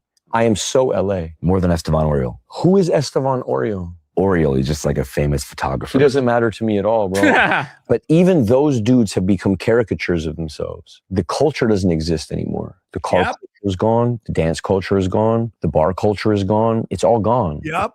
I know it's gone because I'm firsthand watching it go away. Temple Street in LA used to be a cultural mecca. This is where gang culture first birthed. Temple Street and Glendale. That is the birthplace of gang culture in all of America. Temple Street's the oldest gang in America. This is also socioeconomics. Right. So the first gang in America was Temple Gang. And then you have all this weirdo, whatever, New York shit they had popping off. Even the expressions of like OG, what would be called car culture. Like when you see meetups, I know what you mean about the caricaturization. Yeah, it feels like watching Japanese people play Mexicans. Like I remember seeing some stuff in... There are Japanese playing Mexicans. Mexicans. Yeah, that's what he's like talking about. adopting Chicano culture. And I feel for him. I kind of in a way am also. I'm a Jew. In a way, I'm just like a Japanese Chicano guy. But I do it because I want so desperately to fit in, bro. I just want to fit in. I come from an LA in the 90s that was more of a barrio. And Anyway, Yeah. so that's it. He joined that gang. Johnny, like, he I've been talks about- saying that. Johnny, when are you going to realize that you do a show with a fucking psychic? Like, Johnny, you'll always get the hot take before everyone else does it. I compute that shit. Like, all seriousness, I see shit way before everybody else does. And it's just like, whatever that is, I just do. I mean, I'm a real retard in a lot of ways. You know, like, I'm retarded in a lot of ways. I know, yeah. Like, I can read, but I'm not the best. I can't spell. You know, I got no shoulders. I got a lot of stuff, but I see stuff before everyone else does. How long have I been calling this Adam Silver shit? Yes, true. Yeah. And now everyone's saying he's the worst commissioner ever. I've been calling that for 5 years. I always call it before. I always see the patterns play out. You're and I've been 100% telling right. you, LA is dead, and these people don't realize it. Here's the last thing from that. I Rich wanted to play. kids have ruined Los Angeles. This is the last bit of that I just wanted to play. this, if you could meet him, I wouldn't say shit. What would you say to Jesus if you could meet him? Really? Nah. Bro, I'd kiss him. I'd kiss him. I'd kiss his feet. No one say nothing. Respect.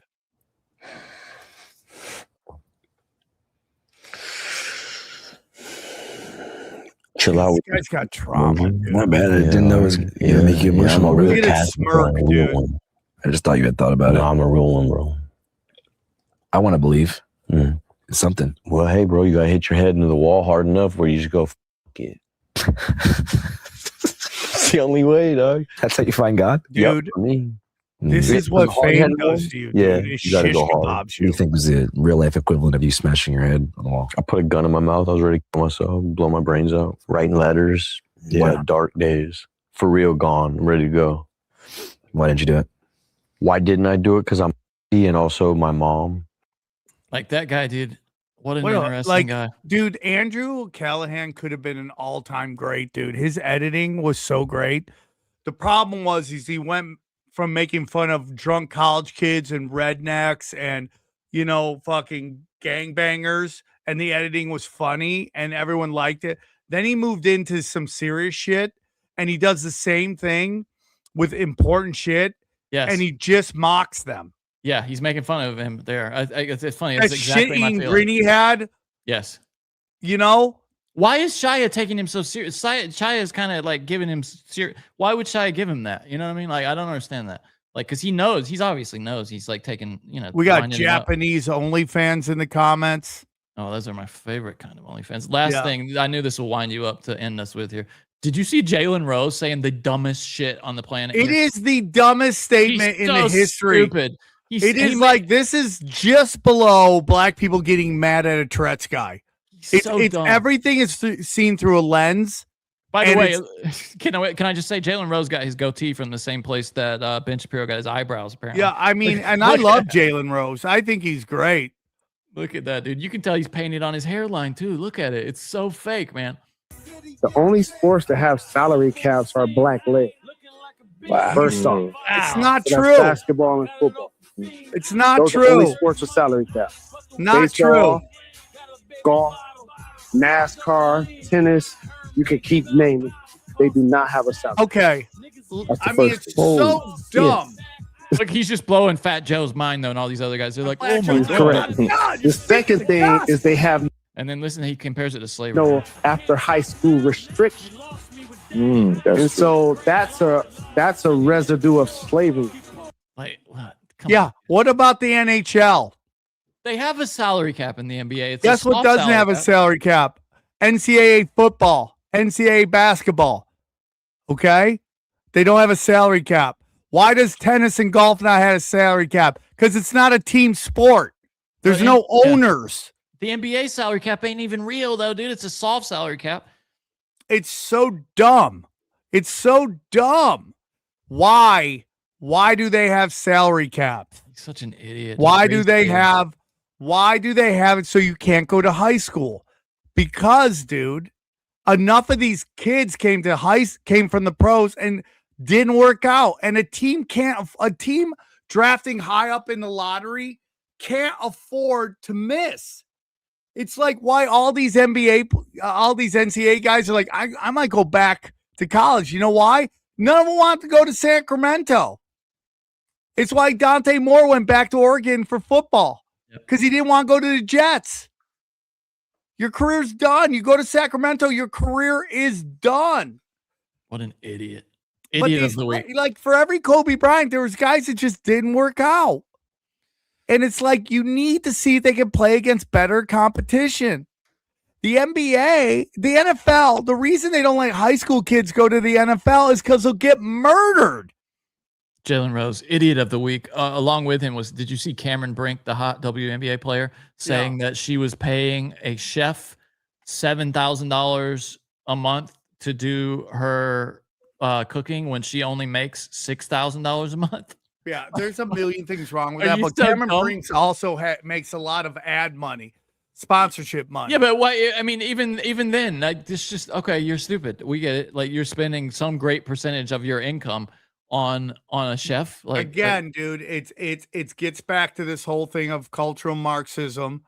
You know, not equal opportunity, but equal results. That's what they want. And they look at the NBA players making all this money. Dude, you don't make any money.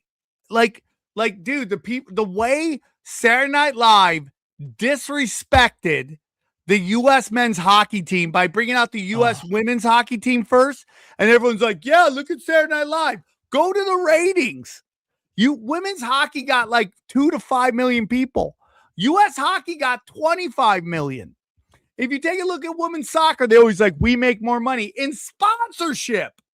Because these corporations get money for ESG by sponsoring you guys. That's the American team too, not around the world. Just the American. It's so dumb. It's all AstroTurf bullshit. It's a false premise.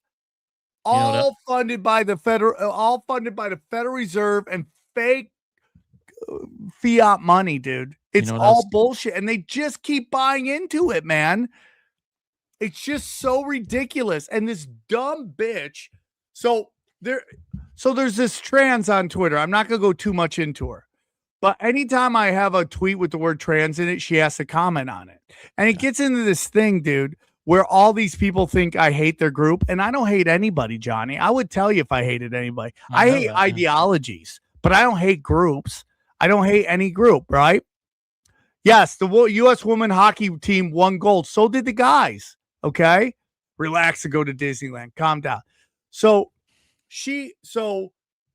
Rapone, whatever her name is Megan like Rapinoe. Yeah, she went crazy on that the head of the FBI. What's his name? The Indian with the bug eyes. Cash Patel's in the locker room. Defunded. And Rapone basically said she would never let him in the locker room, never let a guy in the women's locker room. I go, if they were trans, they would. Okay, you would totally let them in because she's one of the loudest proponents of allowing men to play women's sports. Yeah. That's why. And of course, the trans is like, oh, you had to work in a trans joke in the tweet. I go, do you know? I didn't even reply. I'm so over responding to stupid. I'm so over. I'll do it with the comments because there's so much of it. Yeah. It's so much stupid. And the truth is, Johnny, do I tweet a lot? Yes, absolutely you do. So in 2 days, I had 2 trans tweets. She commented both of them about another trans tweet. Dude, you know how many hundreds of tweets I do in 2 days? Yeah. You saw 2 of them.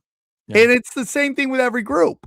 They all think I don't like them. I make fun of everybody. There are no protected classes. I hate no one. There's no group I'm like, fuck these people. It's ideologies I have problems with. It's so dumb. Did you make fun? I'm sorry, go ahead. What? No, go ahead.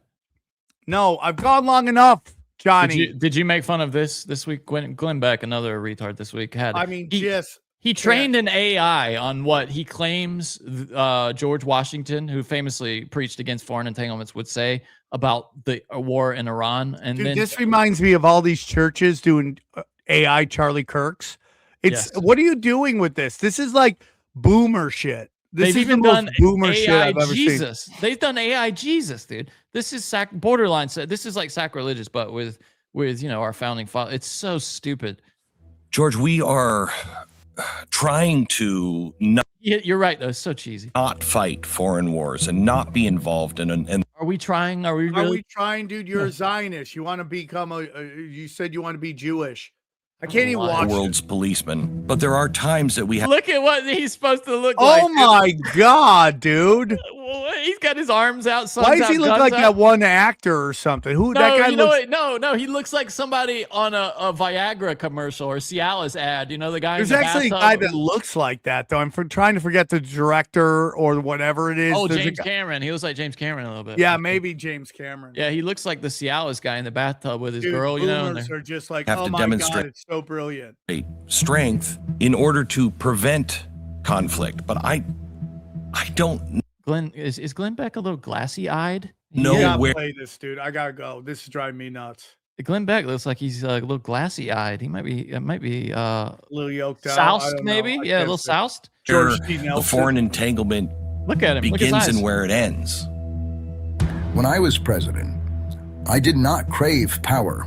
I didn't strut in my uniform, dreaming of conquest. In fact, I begged several times to not be the general and not be the president. I didn't want it, but I understood my responsibility. And I also understood that some things that are easy to forget when you're staring down bayonets. Peace is not the default. It has to be guarded deliberately with foresight and strength.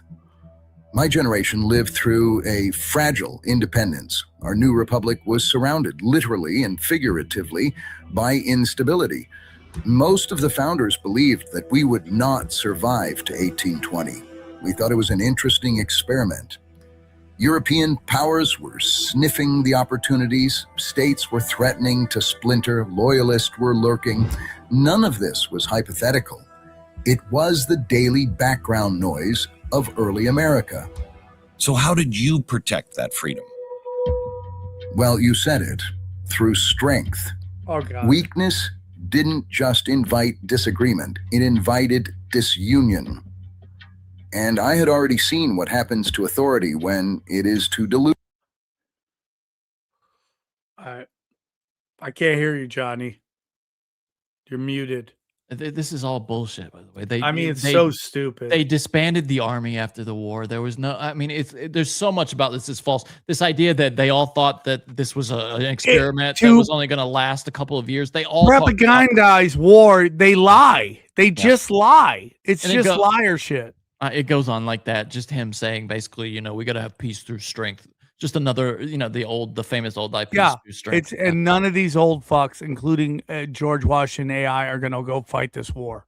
None of them. Yeah, it's so disappointing. Like it's so many. I mean, Glenn Beck, if you're going to him for any kind of wisdom or insight on reality, you're already lost. It's incredibly stupid. Yeah. Everybody can go F themselves. Guys, great show. I got. You got a word? We need a word for the people who stuck around. What's a good word? 2,600 people in right now on a Sunday night late. Raccoon butt. All right. Raccoon butt, dude. Bye, everybody. Bye. See y'all.